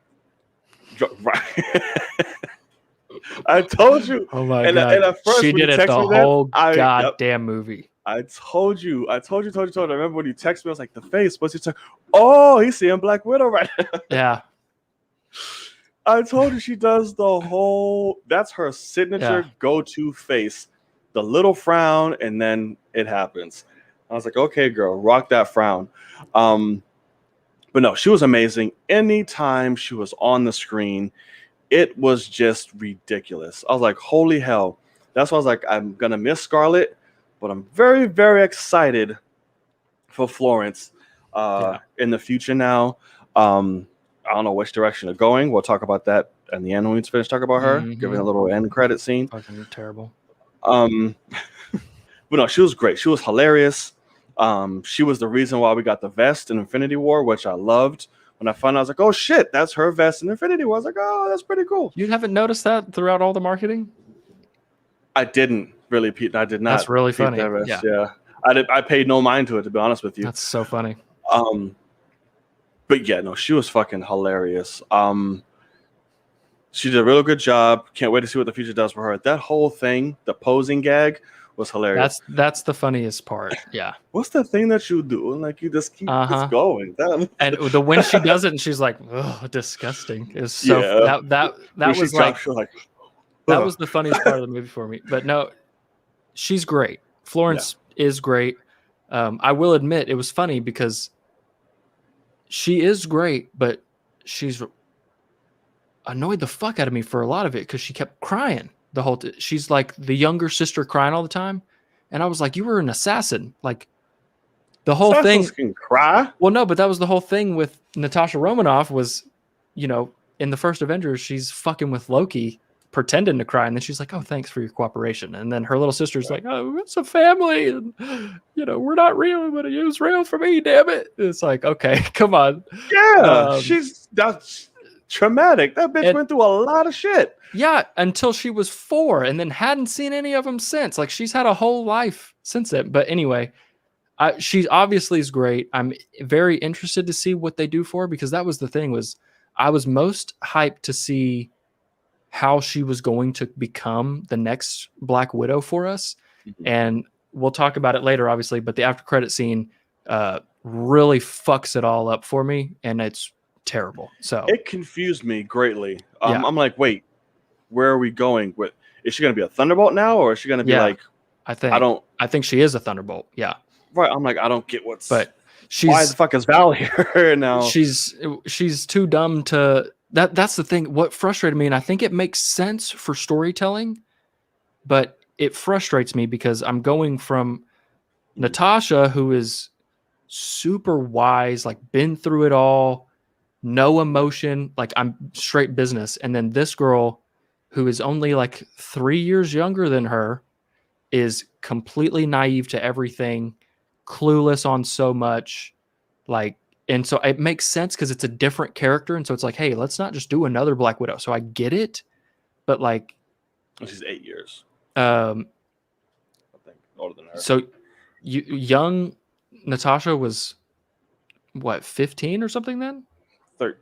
Did I do my math right? And she was 6. Jeez. Okay. Yeah. Didn't so look 7. right. It looked like, for me, it looked like 10 and 6. But I don't know. That's fine. But it's just a thing of like, she frustrates me. And what that after credit scene does really pisses me off because it doesn't make any sense for her character. But we'll just I don't know why she'd be a thunderbolt to go and kill people after being fucking released from killing people like that. I don't.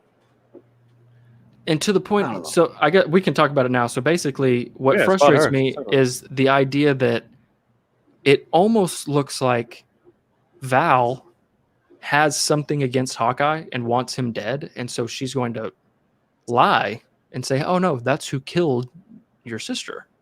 Right. And so instead of so it's just she's naive and she's just going to believe this incredibly untrustworthy, loud bitch that keeps popping up and is so annoying, and just like, oh, I'll just take her word for it on this iPad mini. Right. Of this set photo from Endgame Hawkeye, by the way. It's like the worst, it's the stupidest picture. Like, aren't you the new Shield? Like, you should have that was the first thing that Hannah said. We got out of the theater. She was like, shouldn't she have some official breakdown of Hawkeye, not just like a picture of him, like paparazzi? And I was like, it's a pretty good point. Like, she should have some full on like high tech breakdown of him with like a mugshot or something. But no, it's like, it's just a picture of him hanging out. It was weird. I'm like, I get it story wise why you would blame Hawkeye for them two being there and he came back, but I'm just like, it should take one conversation to fix. I'm like, hey, I didn't kill your shit. There's this redhead dude. Well, I mean, from anyone that was there can just be like, hey, no, it's a soul stone, and like you had to do that. And I tried to jump off, and she fucking caught me and threw me back up there. Right. And like, it's one conversation. You're done. And because the other thing too that was frustrating, Hawkeye. Oh well, of course, but it's just a waste of like, it just makes her character look dumb, which frustrates me because it was also funny how there's literally a wide shot of her when she's at the tombstone, and Val's not in the shot, and then boom, she's next to her, and it's like, what assassin's gonna let somebody sneak up on her like that, like. And so it was just this, like, I don't know. It was the whole, like, I think it actually might be my least favorite after credit scene ever. Like, it's so poorly done. For a second, like how the movie went when she whistled at the tombstone, I thought that they were about to have somebody whistle off camera and like cut to black. And like, oh, we brought her ass back. And I was going to like. That would have pissed me off. I would have started just fucking swinging on people in the theater or something. I don't know. So at least they didn't do that. But like what they did was almost just as bad. It was so bad. Oh, they'll definitely duke it out, Ronan. Like it'll be a thing where it's gonna be so sudden. There'll be no time to talk at first. Like she's gonna try and kill him from afar. They'll be fighting each other. Like, what's happening? You killed my little wait. And then at the end, they're like, "What I didn't. Hold on, fuck on." Yeah. But it's gonna be like an element of surprise where they have to fight for a second, and then they'll talk. And that's what's frustrating is what you just said is obviously what will happen. So I'm not excited whatsoever for that.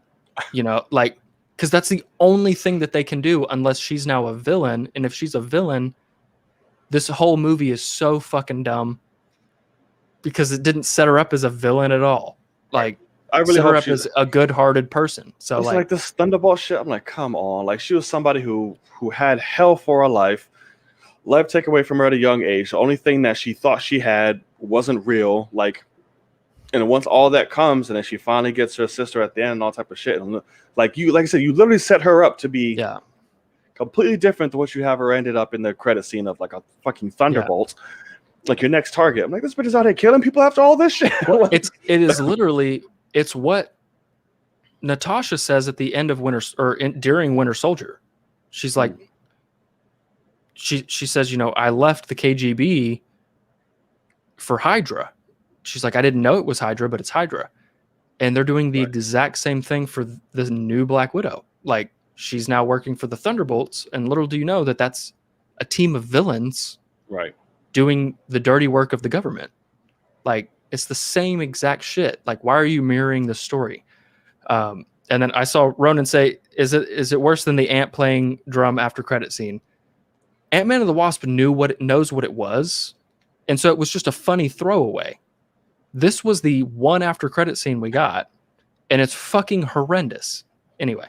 I would have just liked it if they just kept it her at the grave, paying her respects and doing the whistle, whatever the fuck. But of course, that won't set up anything. So, and well, that's what's so funny too. Somebody was like, so if I'm watching in timeline order, after credit scene just spoils the next few years of movies. Yes. Well, now, yeah.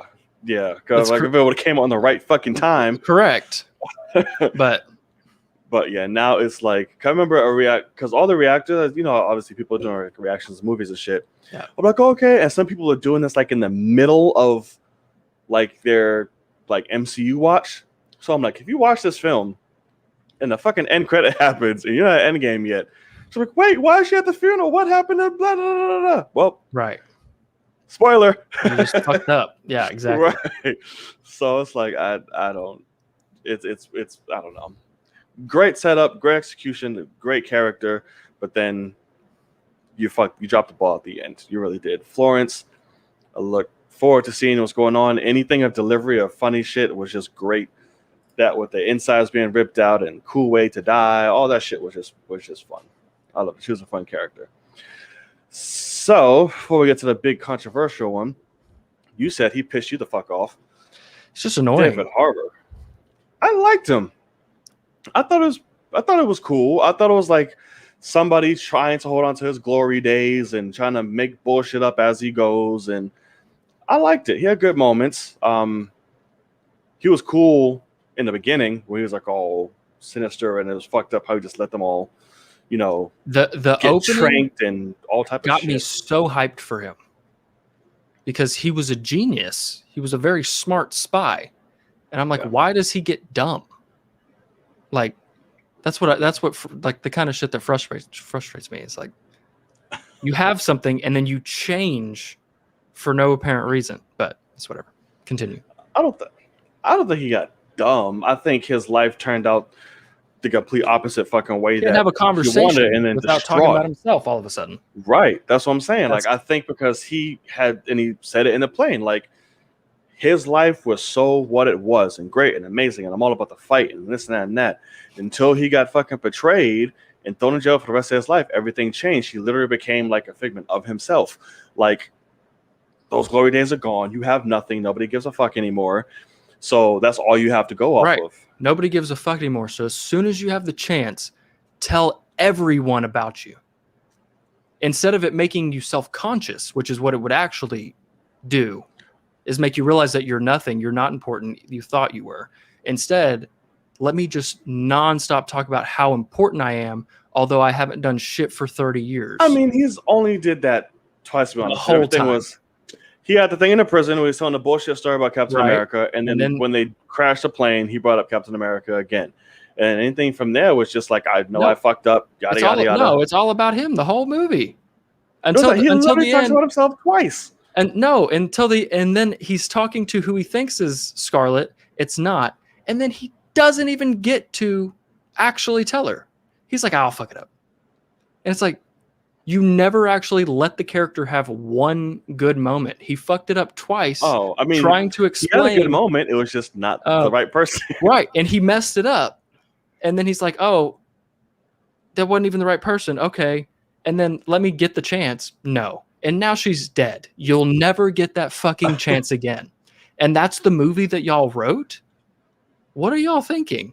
Anyway, but no, because I saw someone say they thought all the jokes landed. It really didn't for me. I think they did. Like that's one thing that this movie frustrated me with when I'm talking about like the director. And it's the opening of the movie starts and it's the fireflies. And I'm immediately like, okay, so here's some fireflies. Those will show up at some point.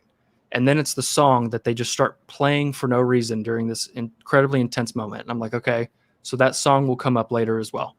And it's such a like generic, like, here's how you make a story in a movie script. And so it's like you do seeds and then you call back. And like it's so basic by the numbers.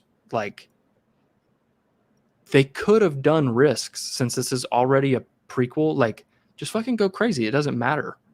And instead it was so paint by the numbers to where when they're sitting there having that supposed to be heartfelt conversation, him and Yelena, and then he just starts singing. And I'm just sitting there going, oh my God, please scream at him to shut up. And instead she starts singing with him like she's 12. And it's like, I get what it's going for. Like it should be heartfelt, but it just didn't work for me. It was their thing before he was a fucking asshole.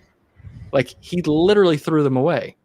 But the movie frustrated me the whole time. And like, when I stood up from the theater, I said, I probably won't watch this anymore, but I now need to give it another chance.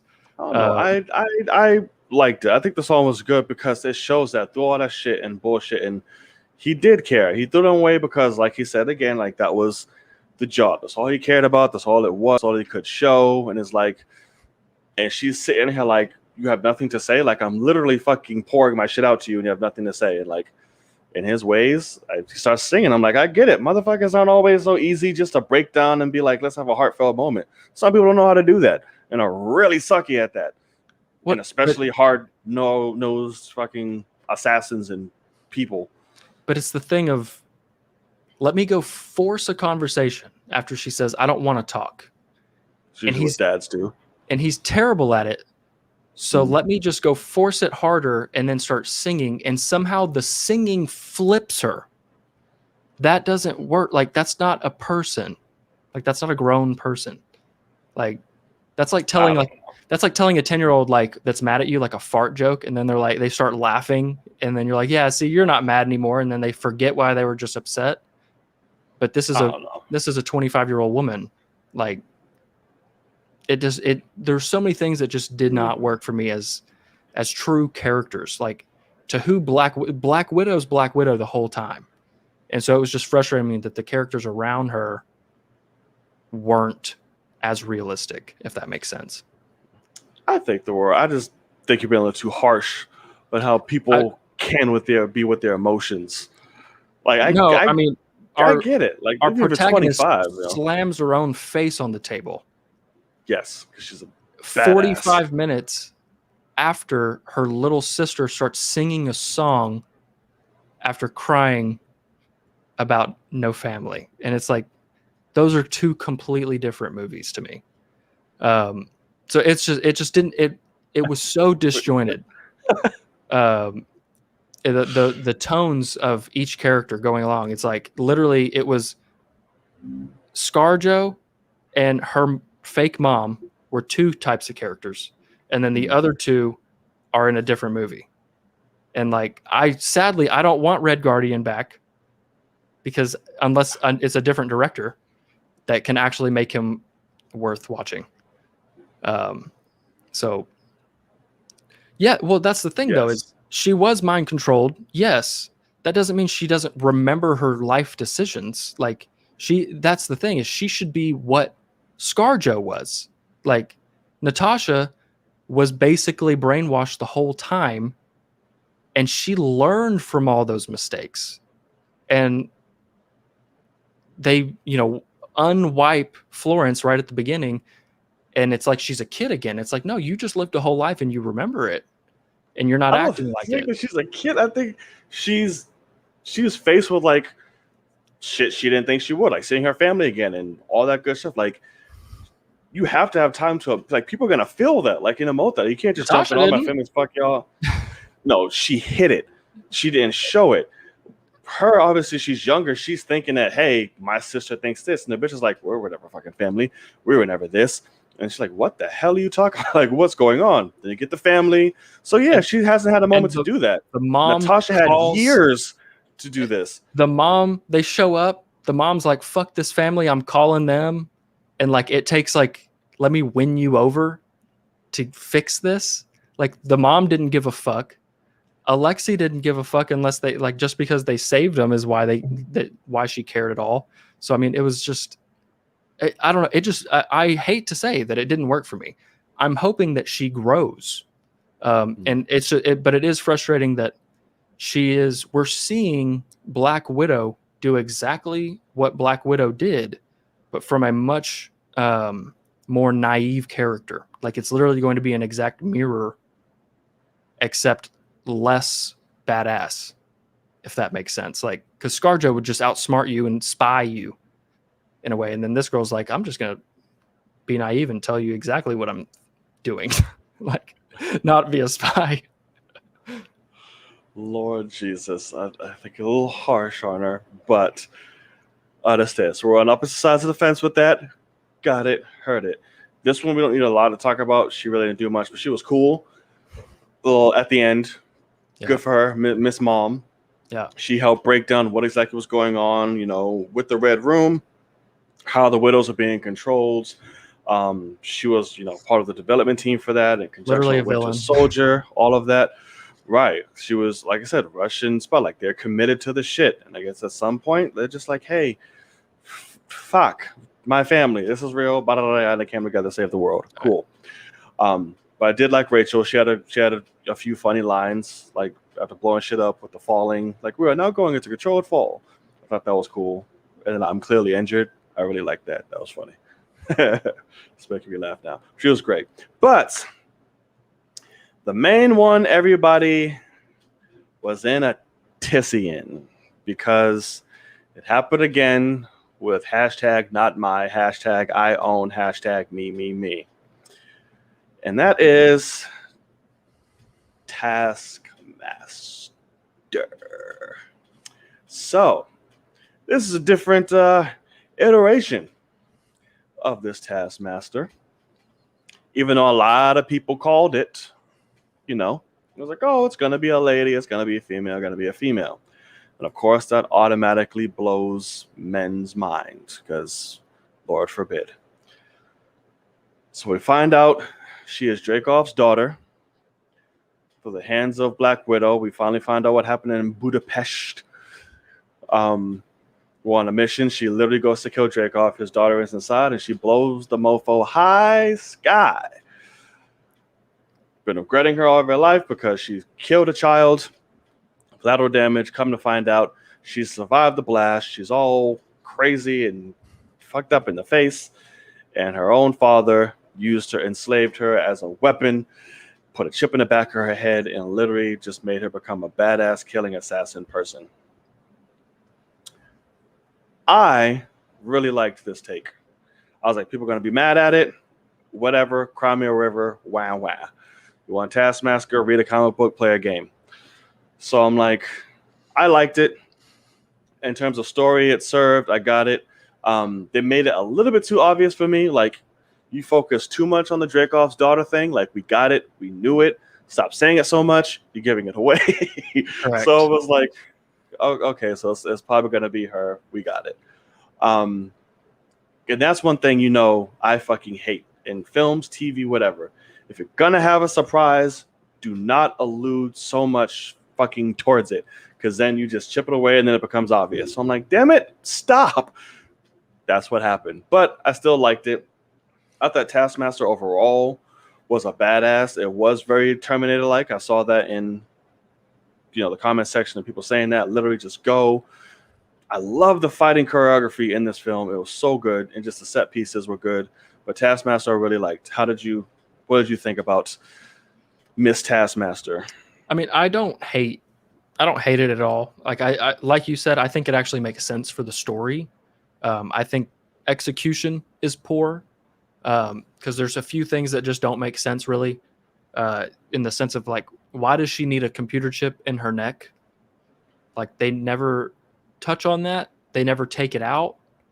Like she has the analyzing thing in her visor, and then she has the red room mist shit. So like the neck thing doesn't do anything. You take the helmet off and you red mist her, she's now back to her normal self. What's the neck thing? I think the neck thing was to help her, at least what I'm going off just based off little they did say with that, with the chip in her neck, because it's like you really fucked her up. Like I had to put a chip in the back of her neck. I'm thinking it has something to do with function.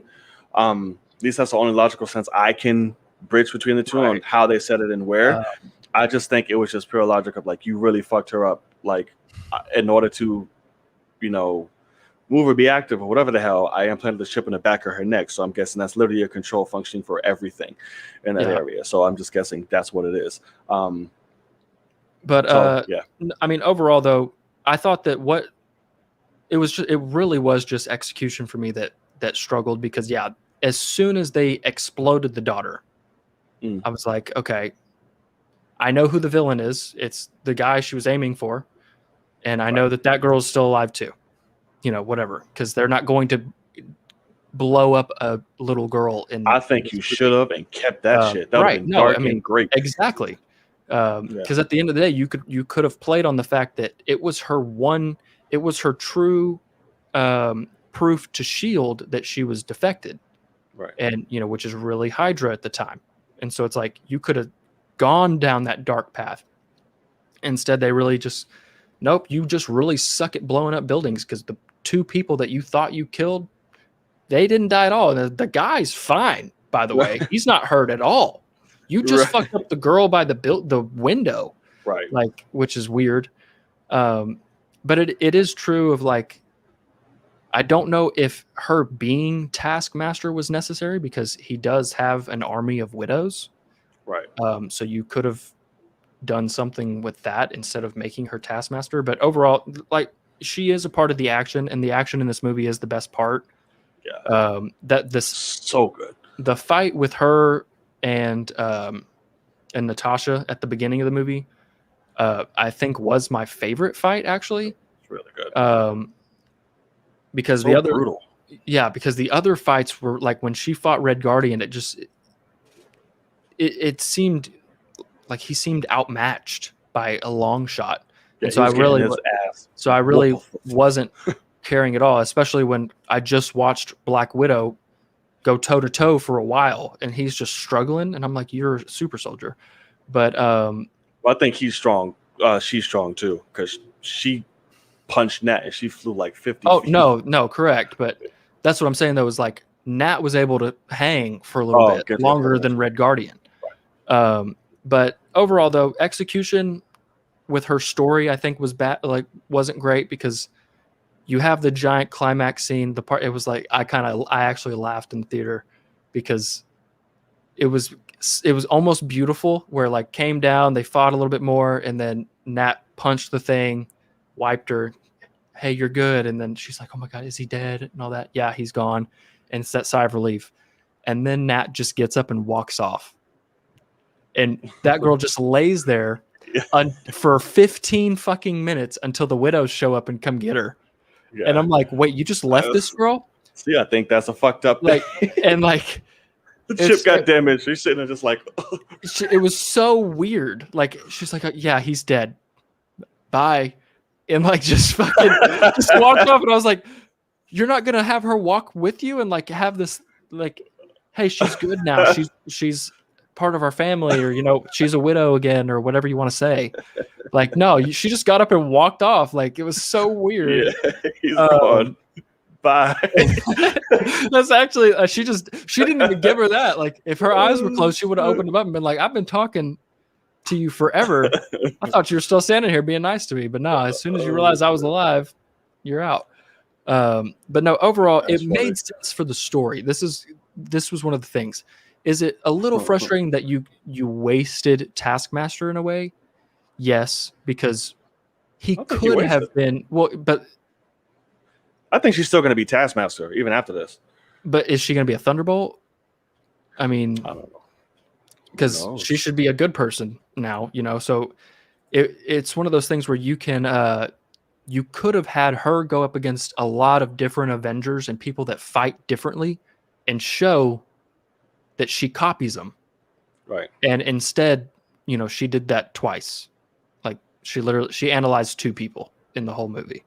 Oh, we shown analyzing, but she did a lot of people's moves throughout the film, though. Right, but they were Like unnecessary. Like they were just to show off that she's doing other people's moves. Like it wasn't. Right.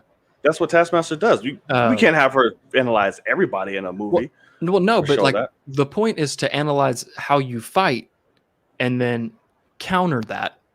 And instead, she's like, "Let me do Black Panther calls, and let me change this for no reason, and then let me do that." And it was like I liked whenever at the very beginning, like she analyzes Nat, and it's like, "Oh shit!"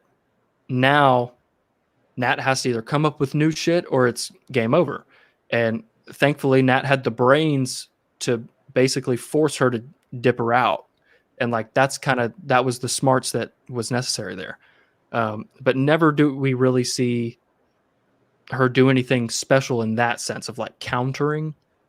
Because I mean, she even gets outsmarted again and like gets locked in that thing, which was kind of funny. But because when Nat's like, "I'm gonna get you out.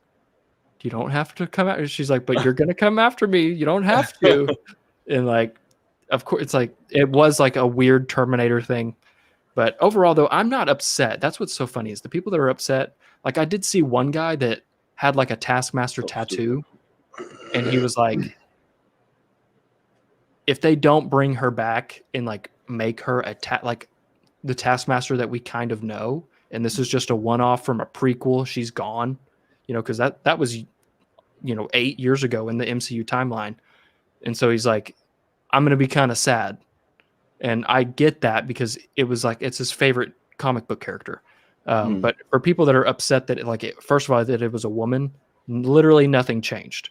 Everybody thought it was the black guy, and nobody knows his name. We haven't even got to talk about his. I don't even know why that fucker even had a poster. It was terrible. I don't even know. Like, talk about somebody that was literally written into the movie just to make the movie go easier. He's just to supply her shit. Like, here you go. I got this. She needs this. Oh, okay. Now she needs this. Okay. Right. And then he dips. It's like a character from a video game that's so unnecessary, but like they just drop loot off. It's insane. But no, so I'm not upset about Taskmaster. I actually, for the story, it was very obvious, but at the end of the day, I got it, and I think it was good for the story. Yeah, no, I completely agree. Like I said, people mad about it, just shut up. Like it's not that damn serious. Serve story, it works great. So stupid. I thought it was executed really well. And like I see where they were trying to go for like the suit and the build, make it look more dude-like with the army and the suit and all that. But I'm like, okay, I got it. You're trying to throw people off, but you just fucked it up by hinting too much at it. Yeah. We could have done a lot better with that. That was about it. But yeah, so overall, I love it. It was really, really good for me. I was sitting on the edge of my shit all the time. Like I got up, I was like, the whole time, my friends made fun of me when the movie was over. I was like, fuck y'all. But yeah, so I love it. R.I.P. Black Widow. Thank you, Scarlett. Florence, don't disappoint. Hopefully you can see the error of your ways and do it better. I'm sure we'll see Taskmaster again. And yeah, and maybe it could be just because she's freed. Maybe it's like, hey, I enjoyed fucking killing people. I just hated my dad. He had control over me. Who knows? Never know which way they can go. That would be kind of cool if they did that, actually. I would like that. Like, oh, I enjoy killing bastards. I just needed him dead. That'd be pretty cool. I'd like that. But the more I think about it, the more it should have been Val going after Taskmaster and saying like, hey, I need you to, using her as an assassin. And then all of a sudden we get, a counter to Hawkeye, 2 Hawkeyes, and you have someone that can counter them both, drop of a dime. Right, because clearly he knows Hawkeye shit too. Obviously, right. We saw that. So he just knows how to. She can do an arrow. Right, bounce ball type of shit. That Spider-Man, Winter Soldier. There was some Black Panther. There was a lot of fucking people. Cap. There's a lot of shit. I was like, go ahead, girl. But that was the thing, was they just showed it to like show it instead of using it, I guess. That was frustrating. I don't. I mean, I guess there's nowhere to use it but I them mean- there. Just know that hey, we saw these motherfuckers, and that's it. It's good enough for me. Shit, I thought it was still cool. I was like, oh, that's what that bastard does. So I'm like, all right. So guys, I just put the link in the chat. So for you to come on, give us your thoughts. And let us know what's going on. We'll give it a few minutes. Let me reiterate the rules while we're here, because I said we would and we shall. So, a link has been sent to the live chat. You click it, you come in, and we will say hello. How are you? How's your day? That's great. Awesome. You will ask your question. You will give said thoughts on question and said thoughts alone. And we will kindly kick you out with love. Do not try to expand upon the show. Don't try to expand upon reviews, because we want to be fair to those who are waiting. So again, question only. Removed. If you run on too long, we will cutteth thy off. But just know we love you still. But That's you're going to correct. get kicked to the curb. And Kenya John's okay with everything that's good and great and does not overlook things, sir. Overlook things? Well, look at them too much. Yeah, whatever the fuck. We're looking too much into shit. You do overlook things. That's why you like the movie so much. No, I just know what they're going for. I'm like, hey, that's not what they Right. gave me. Cool. And I enjoy how they did it. And that's it.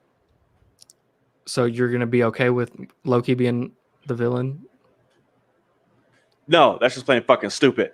Okay, because a lot of things that happened in Black Widow were way more stupid than that. But it's execution that's key. Agree. Yes, execution is key. Listen, y'all hate Thor Ragnarok. I cannot take y'all. I cannot hear y'all right now. Okay, so I might like Thor Ragnarok more than this movie. That's kind of funny. not mad at it. I mean, for how much I despise Thor Ragnarok, it's pretty sad. Not mad at it at all. But y'all are still wrong. Okay, are y'all ready? So, Sir Logan, you have a choice. 1 and 2. One. And with that being said, he is unchained, and his name's not Django.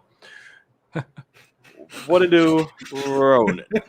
Was that Ronan? Привет, comrades. Привет. Yes. Welcome was to the laughing. show.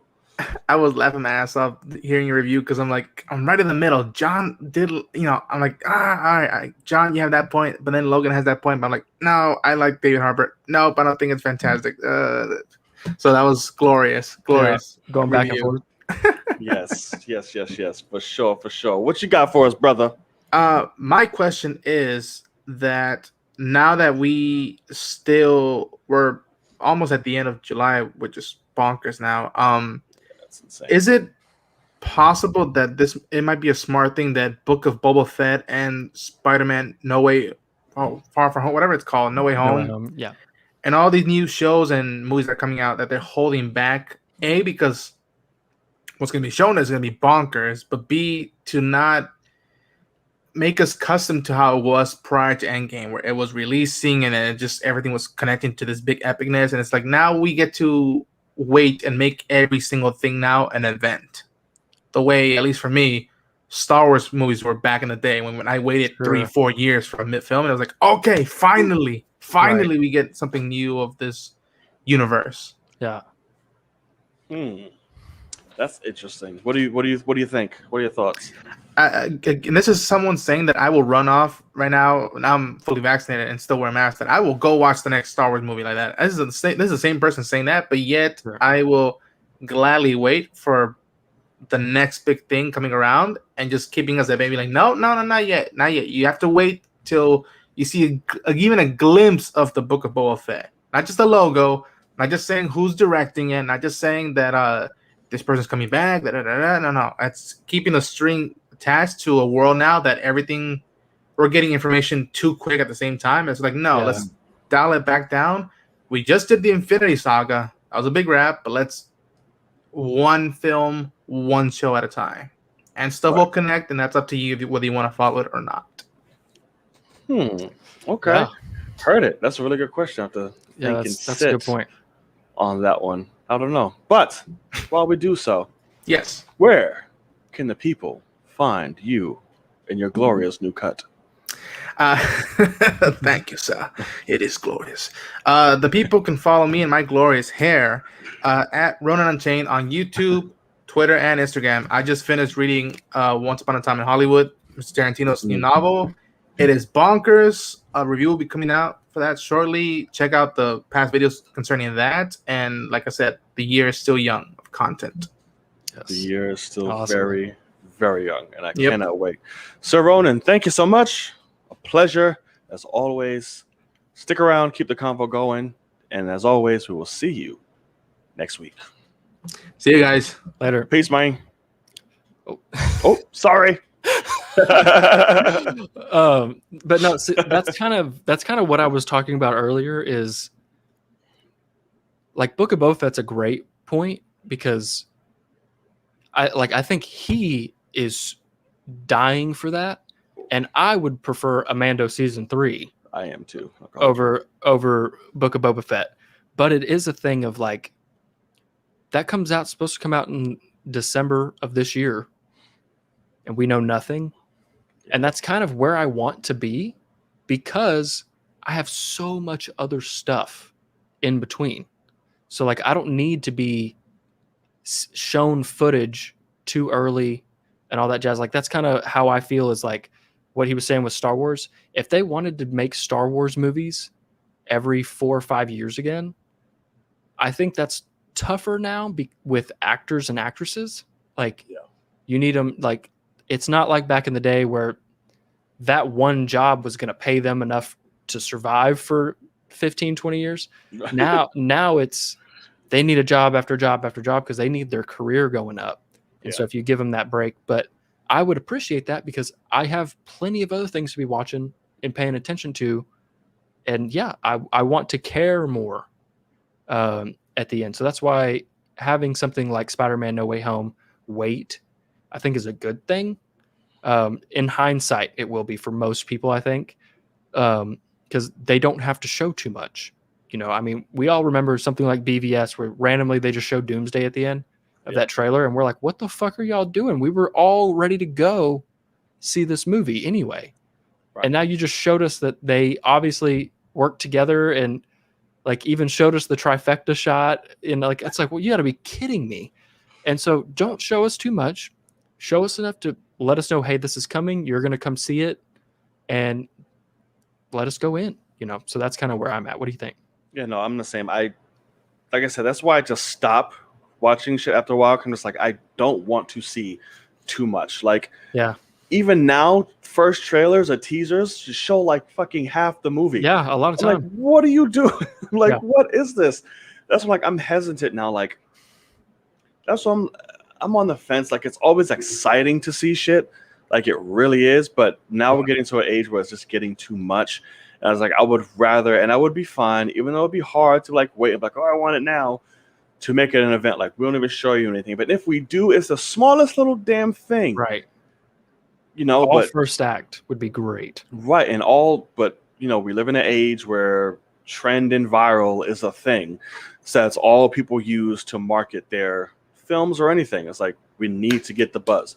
We need to blow up the internet. We need to, and at the same time, all you literally need to do is just send a little trailer or a teaser or something that doesn't show anything, and people are already fucking hooked. Like, we don't need that, you know? Even something like Endgame's marketing, that first trailer they ever put out showed damn near nothing. Like, that was when we had Tony in the ship, which you realize is the opening of the fucking movie, basically. And, you know, it showed nothing. The second trailer randomly shows now Tony is in the quantum suit, like he made it back and he's in the quantum suit, and you're like, whoa, he made it back. They should have CGI'd him out of that. I didn't watch anything past that first trailer. And then even to the point after that, there was like the minute-long thing that they do when they announce tickets, and it showed the shot of the three of them walking to Thanos at the end. And don't get me wrong, all three of those examples got me so fucking hyped, but you didn't have to do that, Right. like, Nope. and when the movie started, I forgot all that shit anyway. But like looking back on it, they so didn't need to do that. And maybe some people were actually going through that movie going, oh, well, they're eventually going to be sitting in front of Thanos, an hour in. I wouldn't remember in that, but Right. Nope. maybe I some would people might have. remember all of that. And it's like, I love doing that. Like, I'll ignore all the shit. And once I see the movie, I'll go back and watch all the trailers. I'm like, what the fuck? I would have been pissed. Right. So it's like, I just think they should do that from now on. But of course, they won't. Like, I went back on after I saw Fast 9, because I only saw the first trailer for that. Right. Because and that was already a lot. So I was like, yeah, I'm not doing that. So I can only imagine. I saw the movie. I went back, saw the second trailer they released. I was like, I would have been pissed if I would have watched this shit. So it's whatever. Okay. You have, sir, 2, 3, and 4. Oh, Jesus. We're going quick now. Let's go 2. Let's go 2. Okay. All right. So like we said, yeah, we got a few people in here waiting, y'all. So like I said, when you come on, question, that's it. Your thoughts and stuff up to them. Keep it cool. Keep it short. Because now we're right. Because now we're building up. So remember, these will be enforced. So we got people waiting. I don't want none of y'all going crazy as I'm seeing in y'all in these little screens. So, all right. So number 2, and that's 2K, but not NBA. Bars. I like that. What's up, man? What's going on, man? Doing? Doing good, man. Can't complain. I see you got the fresh face. Heard you. Yes, sir.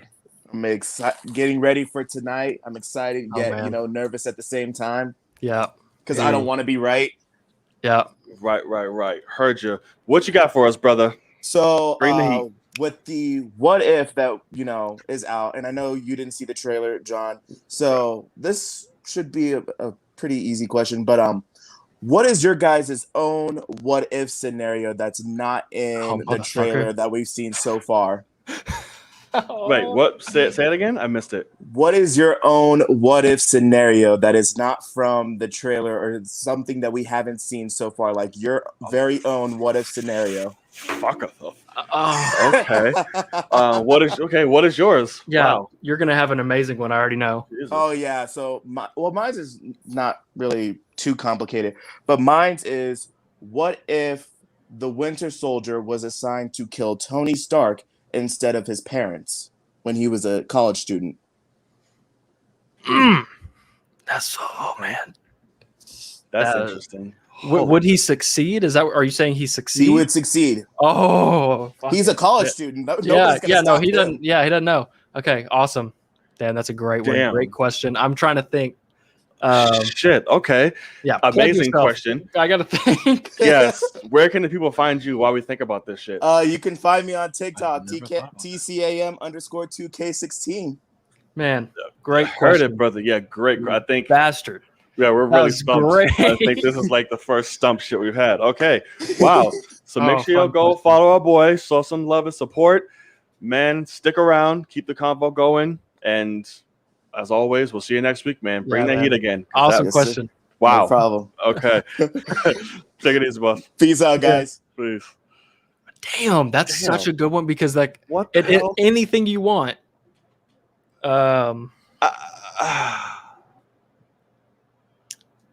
Fuck. I don't know. It's so tough because like have you looked at the what if poster that they released at all? No. Okay, see, so I don't want to even like there's one on that is like unfathomable for me, and I don't know what they're gonna do, but it's gonna be batshit. Okay. But dang, that's such a good question. I guess if I really wanted one that could just be if I didn't want to go crazy, and I just wanted one that could be an awesome story. Mm-hmm. It could be what if Steve Rogers never got frozen in the ice and it was him married to Peggy but going through time as Cap through all those wars, all those conflicts, and just like an awesome if we could have an hour-long what if episode of going through time like that, that would be just a really cool episode. But in terms of going batshit, man, there's so many different things that you could do. Do you have any ideas? I don't like this. So I was expecting, like, I don't know what I would even like think of. Like, Right. I don't even know. It's so tough. I'll try to think about that through these next few things, but Like, what if the nuke went off at the end of Avengers instead of going through the portal? oh god, That, like, what are the events after that? Could be a cool universe to explore. I don't know. That's tough. that would be cool. Yeah. What if the nuke went off? Damn. What shit? I don't know. What if Vision wasn't good in Age of Ultron? What if you turned him on? Right. I was gonna say, what if Ultron like became Vision? Like, got that? That would have been crazy. I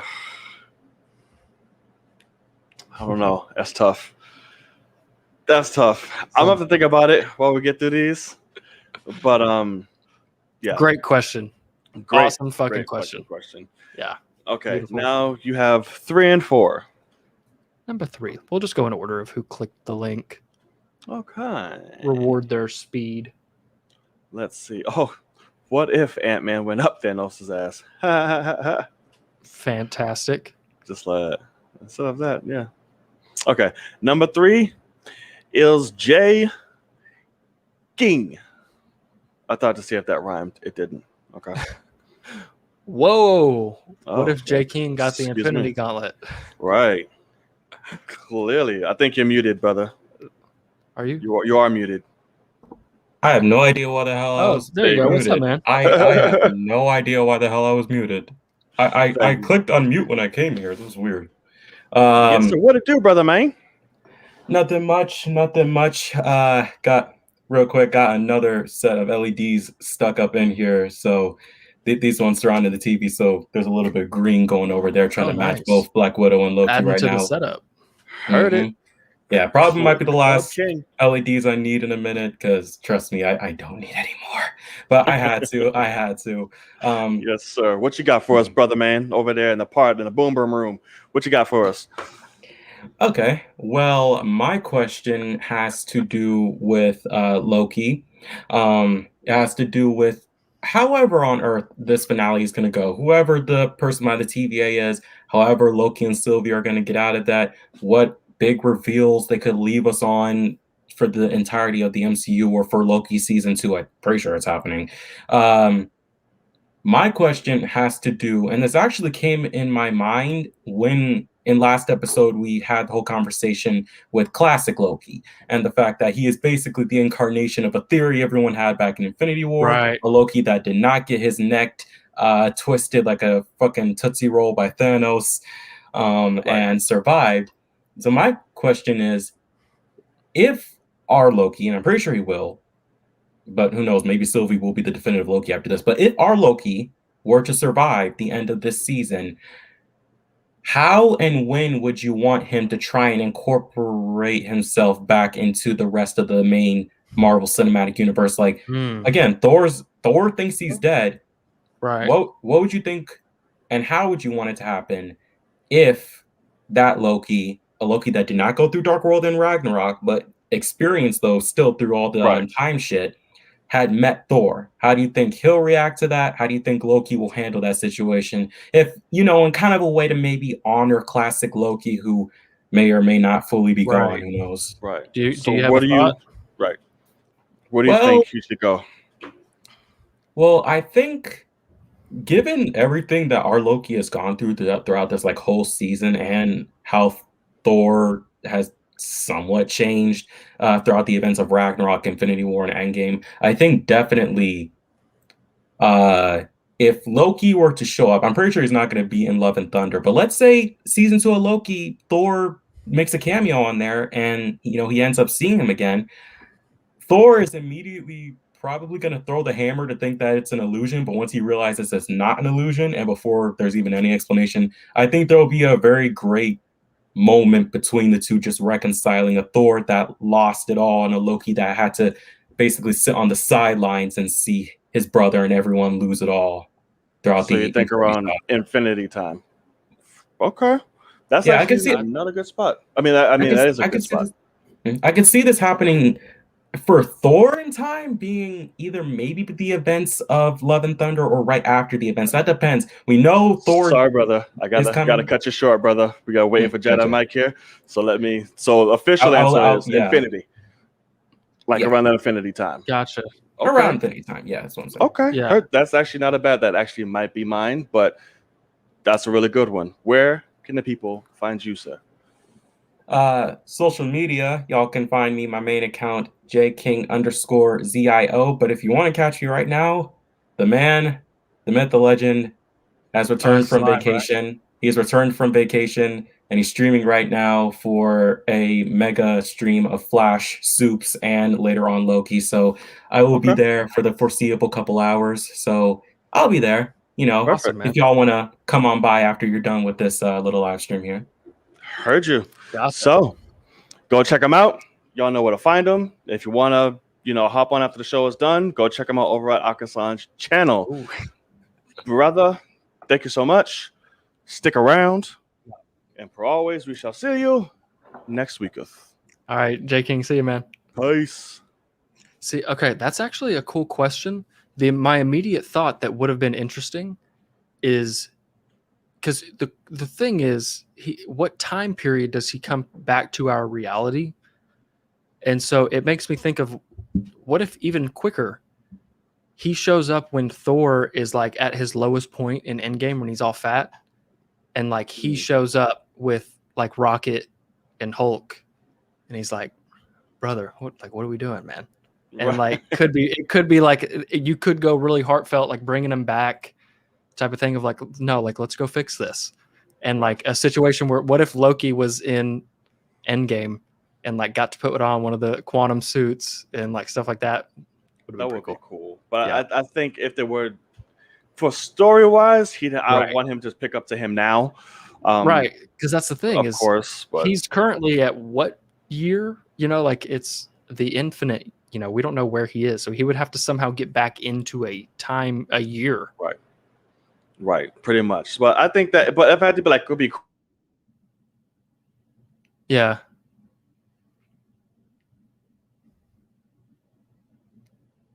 Did you unplug your mic? I said it was unplugged. Yeah, there you go. I think you might be on the computer microphone now. I am. Loki did a press door, bro. What are you doing? Tighten up. Yeah, exactly. Let's see. Let me plug it back up. Shit. But yeah, I think that's a really good one for end. He dipped. Did plugging in a microphone break him? Jedi Mike, I know you're in the weight room. I can't get you, my boy. I'm sorry. Oh, no. Will I be receiving a text here in a second?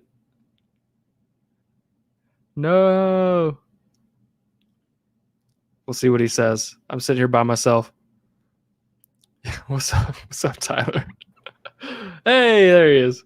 Oh, I guess it when I don't know why it unplugged when I unplugged the mic. I was like, wait, what? It turned your camera off? Apparently. But anyway, all right, Jedi Mike. Jedi Mike, get your ass in here, my boy. Yes, so we're popping in. Oh, Hello. Oh, excuse me. What's going on? What Y'all to hear do? me? We can hear you. All right, cool. Yeah, I've been Oh, good sick the brother. past like week and a half, so like so you Oh, guys man. didn't see me last time and stuff, but I'm back. well, good. Glad you're better, man. Yes, Yeah. glad you're better, brother. But yeah, yeah. just want to say, listen, if you're messing with some female assassins, all you need is some faith, trust, and some goddamn red pixie dust. That's all you need. That's all you need. But yeah, I just think like, yeah, but yeah, I agree with you what you were saying about in terms of the context of the story with, this was Yelena's movie, period. But when the dude like at the end of the scene, I felt like this film was poorly edited at the end when it's talking about like, oh, you can't smell me because I got pheromones and bullshit. You know, and I'm man, you can't hear me. I'm like, I'm just like, come on, But yeah, but anyway, Yes, what you got for us, brother? yeah. So I have some technical questions here, because as it's being like I've been doing reviews and stuff like channel that's like been doing good, like we're at like 135, I think. That's just like at the end of the first month, so going good. So I'm about to do my first reaction to it, but I'm trying to do the finale for Loki right now. Here's the thing: I've seen Knight. I know you did the finale for Mandalorian with StreamYard. Now my plan is to do what Logan has, like where I'm gonna have it muted, but I still have the screen there. I'm trying to find a way to distort the image of it, but I think if I just have have it muted and I just edit it, obviously be no more less than like maybe 6 minutes of content, maybe tops. But I'm terrified, man. So that's why I'm just trying to make sure like technically how that will work, in terms of the whole guidelines with copyright and everything. Because I'm expecting something to happen to finale, but right, it's a bitch. I'm gonna try again. I'm gonna try to shoot my fucking finale for this. I am. So we'll see. I'm gonna be going through the same issues. Like I said, I do use Streamlabs. But I don't know. Logan would be able to help you out with all the other aspect side of it. But John, do you distort your image at all? And he's and Jedi Mike's the last one, so yeah, you're fine. Cool. All right. I don't want to take too much time. But like on the finale, did you distort your image at all for like Mando, like he was talking about? No, okay. He didn't. So that was like, it's still up to up to the day. So Jedi, what you got to remember though is John can't monetize anyway. His monetization's already broken, so he doesn't really care. Yeah, my shit's fucked. Because he just has a bugged account. So that's where that comes in. Apparently. So what you could do, my immediate thought on StreamYard, I don't know how it works, but John just kind of showed on the stream that you can apparently put pictures up on the screen. If you were somehow able, I don't know how you're able to do that live, right? Like it won't be live. It'll be pre-recorded. But I'm about to say, don't do that shit live. No, no. Because if that's the case, do you have an editing software or?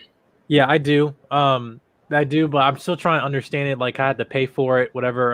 But I'm still learning the kicks of it because I would try to I found a way to condense my live streams that I was doing and making the shorter clips and stuff. Yeah. But I didn't know.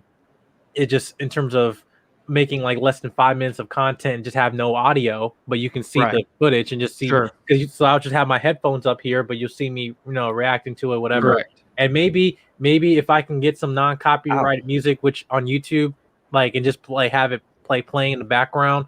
I mean, I don't have to, I guess, pay for anything for that. Just look down on YouTube and just somewhat on the background. I don't know, but it's a way don't just be complete silence, just my voice. But I mean, so if your question is how to get the episode on the screen, John torrents it. He downloads an illegal copy of it. I mean, that's the black thing. We bootleg shit. Well, no. I mean, that's all I used to do too. But I mean, shit.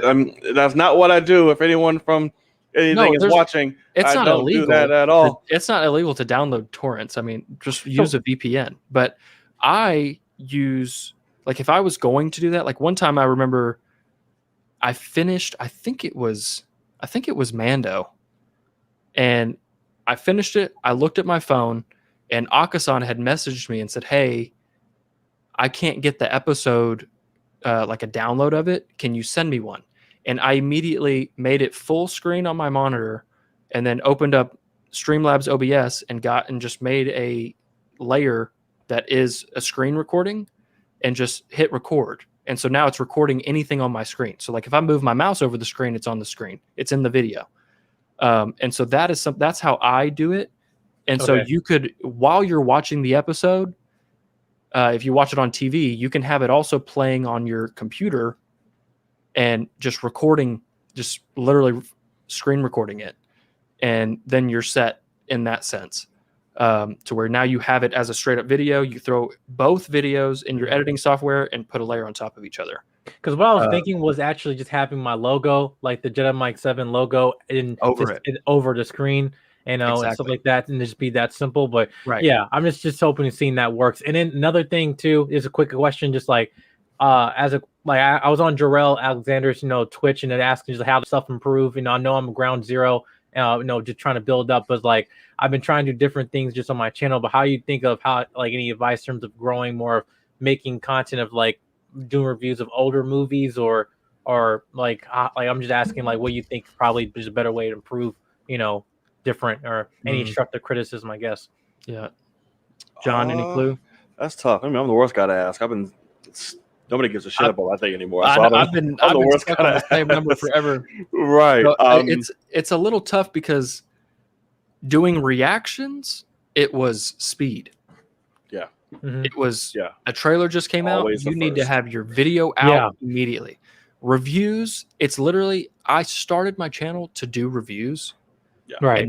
And nobody watched them. And so I was like, I need reactions so that people learn who I am, learn that I'm knowledgeable, and then we'll watch my reviews after. Right. And so that's just kind of how it became. And now, I mean, it ended up being that people still don't really watch my reviews unless my review is super early.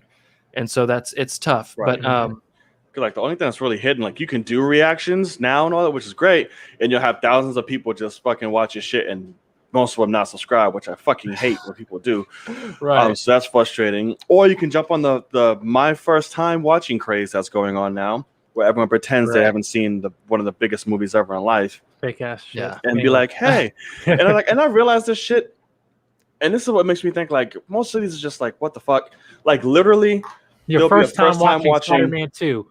Are you serious? No, but the thing is, like, it'll be my first time watching Spider-Man 2, and literally that same week, every other my first time watching will release Spider-Man 2 or some shit. Yeah. I'm like, is there like are y'all like in a fucking Discord? Like, hey, today's movie is fucking Watchmen. Yeah, I'm like, why do all of y'all release the same movie the first time watching all on the same fucking week or day? I'm like, and then the fact that they're doing you're doing WandaVision reactions, and then you never watch Endgame, and like you're like, it's like I'm supposed to believe your shit. Like, come on, like I'm like, what's going on? But I don't know. When it comes to like what you're saying and about growth, my real advice to you is figure out like you were saying, like everybody on your Facebook is a subscriber now, and like that's great. I actually haven't posted any on my social media yet. I have not yet. So that's the thing is, it depends on what you want. Like I don't want people that I know to know that I do this shit. And exactly. That's sad, but it is the truth. And so like I have people. I've literally had clients that have been like, "Hey, I saw your YouTube. I found it," and I was like, "Don't watch it anymore. Like don't do it." And but it's a thing of like, find friend groups and people that are also interested in your stuff and talk to them. It's this, I mean, I'm sorry that I wish more people were watching us live, because it's the thing of that's what you want is, to find more people that do what you do that are supportive. And because like I saw somebody else say like Blind Wave is so massive, and I don't know how they get away with their reactions, because it shows everything. It has the sound. It's got music. Like they don't have to edit regular YouTube stuff. Like if you go watch one of their Loki episode reactions, it's damn near the whole thing, and it's got the score. They don't edit anything out. I mean, it's incredible. There's a reason why it's got so many views. It's because you get to show everything. And I wish that I could do that, and so you won't get copyright or you won't get a strike if you mess up tomorrow. The worst that will happen is your video will get blocked worldwide. And if that happens, you just got to delete it and re-edit it and try to take out what it said it didn't like. And the worst that will happen is a claim, and a claim can stay up. You're just not monetizing it, which I don't even know if you can monetize yet. Not yet. That doesn't really matter. So you won't get in trouble from, like, John got a strike because he put a fucking pay-per-view fight on the screen during a live stream. But you won't be too bad. And it's kind of a thing of just test things out. I mean, if you get a block, Like I used to like finish an edit and render it I didn't take anything out. And while that's uploading, I'm re-editing it to take some stuff out. Cause I'm like, if they block me, I need to have something else ready. And so if you don't have that much time, just test some things out. Cause I mean, you're at that point where you're at the perfect time to test things out. Right. Cause I know it's just like never stop learning. It's just like I'm gonna fail forward with that and not trying to get high on my, horse the fact like, I only got 135, but I'm like still, blessed I have that. No, and I'm just want to make sure that I want to focus more on just like quality than just quantity, just be better than my last. No, so I hear you for sure. Yeah. It's a thing of like, you're wanting to be a Chris Stuckman in the sense of like, he just makes movie reviews and he's the biggest fucker there is out there. And it's just, he's been there since the beginning.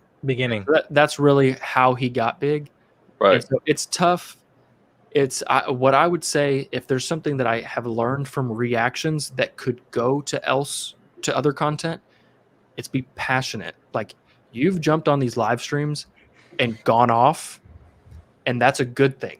Like, because you're knowledgeable. You're not going off about stupid shit like sometimes that I do. Like you're going off on things that you're like, I can't believe that they would do this. Like this just doesn't work with exactly what they were doing, and you're very knowledgeable.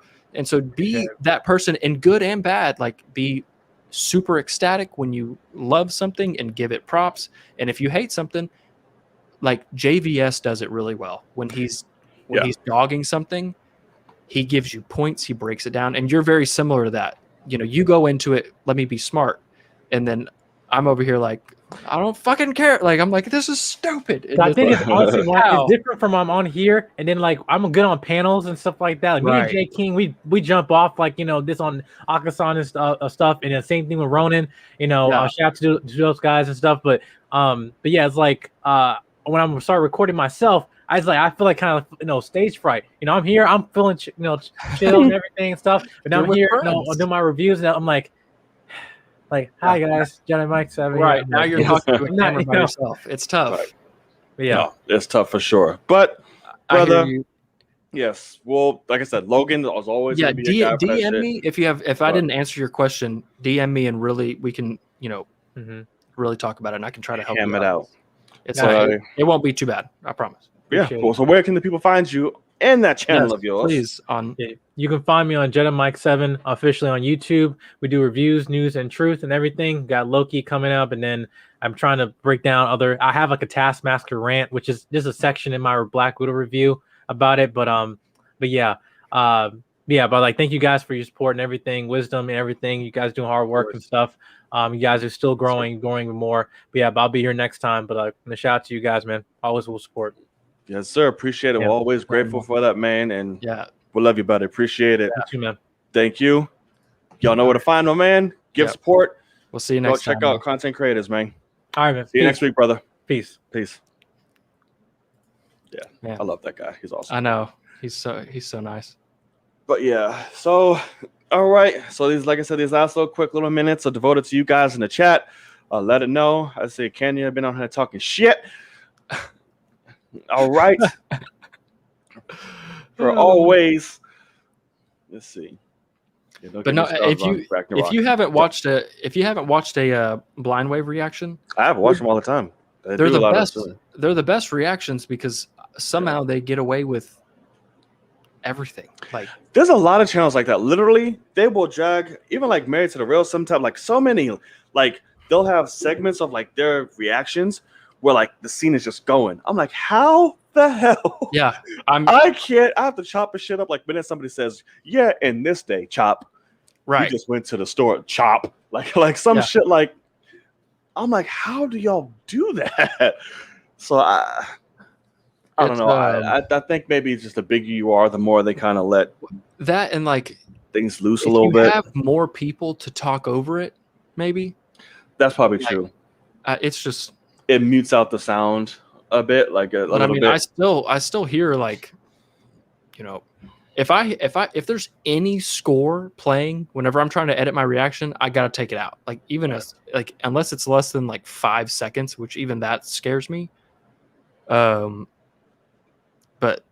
they have stuff that, I mean, you get to really get a sense of the episode when you're watching their reactions. And so that it's funny because people come to mind, they're like, Jesus Christ, your fucking edit sucks. And I'm like, no, I know it does. I'm like, I'm scared of getting, I don't want to have to edit a million times because I'm doing all that before I go to work. And so I have to upload my edit that will stay up. And so that's why I'm like, I'll do Patreon. They get the whole goddamn thing. And then I'll do YouTube and they get what I can give them because I don't have time to do it all over and over again. Which is crazy because fucking Blind Wave has like how they edit in YouTube, but then the Patreon, they show nothing. I'm like, why? Really? They show nothing. They're like, you have to watch it along with us, get your own thing and do it. I'm like, why? Like, just put the whole thing up there. That's funny. Yeah, because like the cyber nerds and all that shit, they put the whole thing in. They're like, you're just sitting there watching the whole thing with them. I'm just like, great.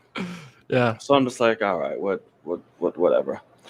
All right, question: did Loki ruin the power of the Infinity Stones or heighten the power of the TVA? See, you got me saying TVS. Jesus Christ, the TVA.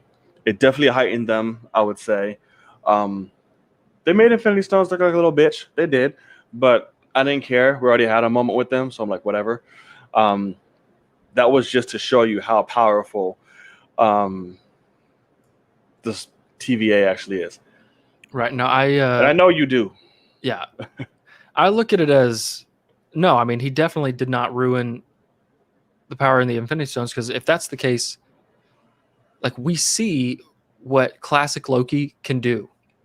Right. And when he was at the TVA, he couldn't do any of that. Right. Like the TVA is in in the comics, it's the null time zone. Nothing works there. It's a reality where you're just people walking around.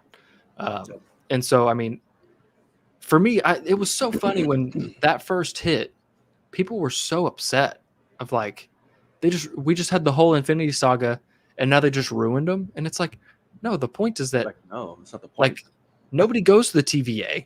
Like, and if you do go there, nothing works. Like you're fist fighting.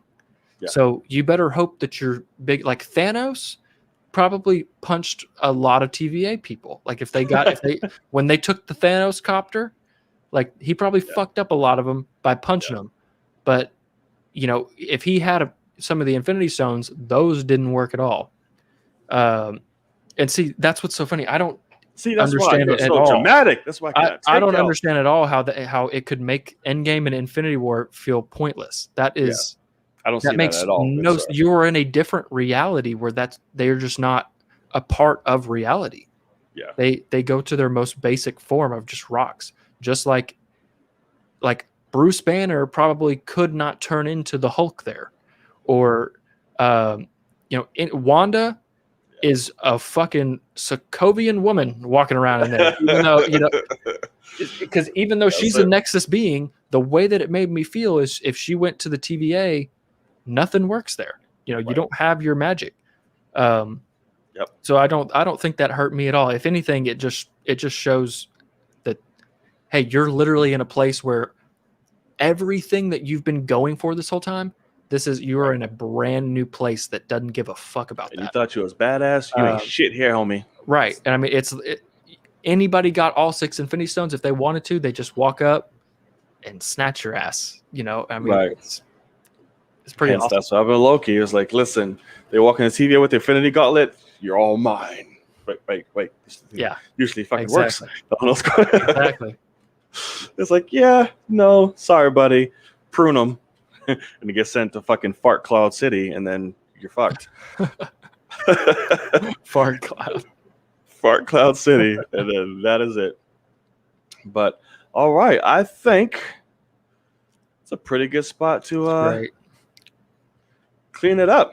Been a good show, really good show. Very excited. We have fucking Loki finale, guys. We do. Crazy. And, this better not fucking disappoint. I really think upset. You need to get out of your head that you're going to be pissed if it is a Loki, because it's about execution. I'll be on your team of hating it if they execute it terribly. But if it's a Loki and it makes sense and it's a good ending and also does other things for the MCU, great. But if it's just a flat bang, then no, I won't be a big fan either. But I don't know. Give me Miss Minutes before fucking hell no. Loki. I'm so nervous that they're gonna make Miss Minutes something like if they fight a giant Miss Minutes, I'm gonna freak the fuck out. I doubt that'll happen. I'm so nervous. I doubt that'll happen. Maybe Miss Body will get Miss Minutes will get a body. By end of this, and then she'll be the one controlling the. Maybe it is her. Maybe she's literally an entity, like a person sitting in that fucking house, and then these just my little things of me. But it's what I really am. Some shit. I don't fucking know. I'm good. Who knows? Who knows? All right, y'all. But anyway, that's going to do it. We thank you so much for joining us on the latest episode of the Film Cave, episode number 32.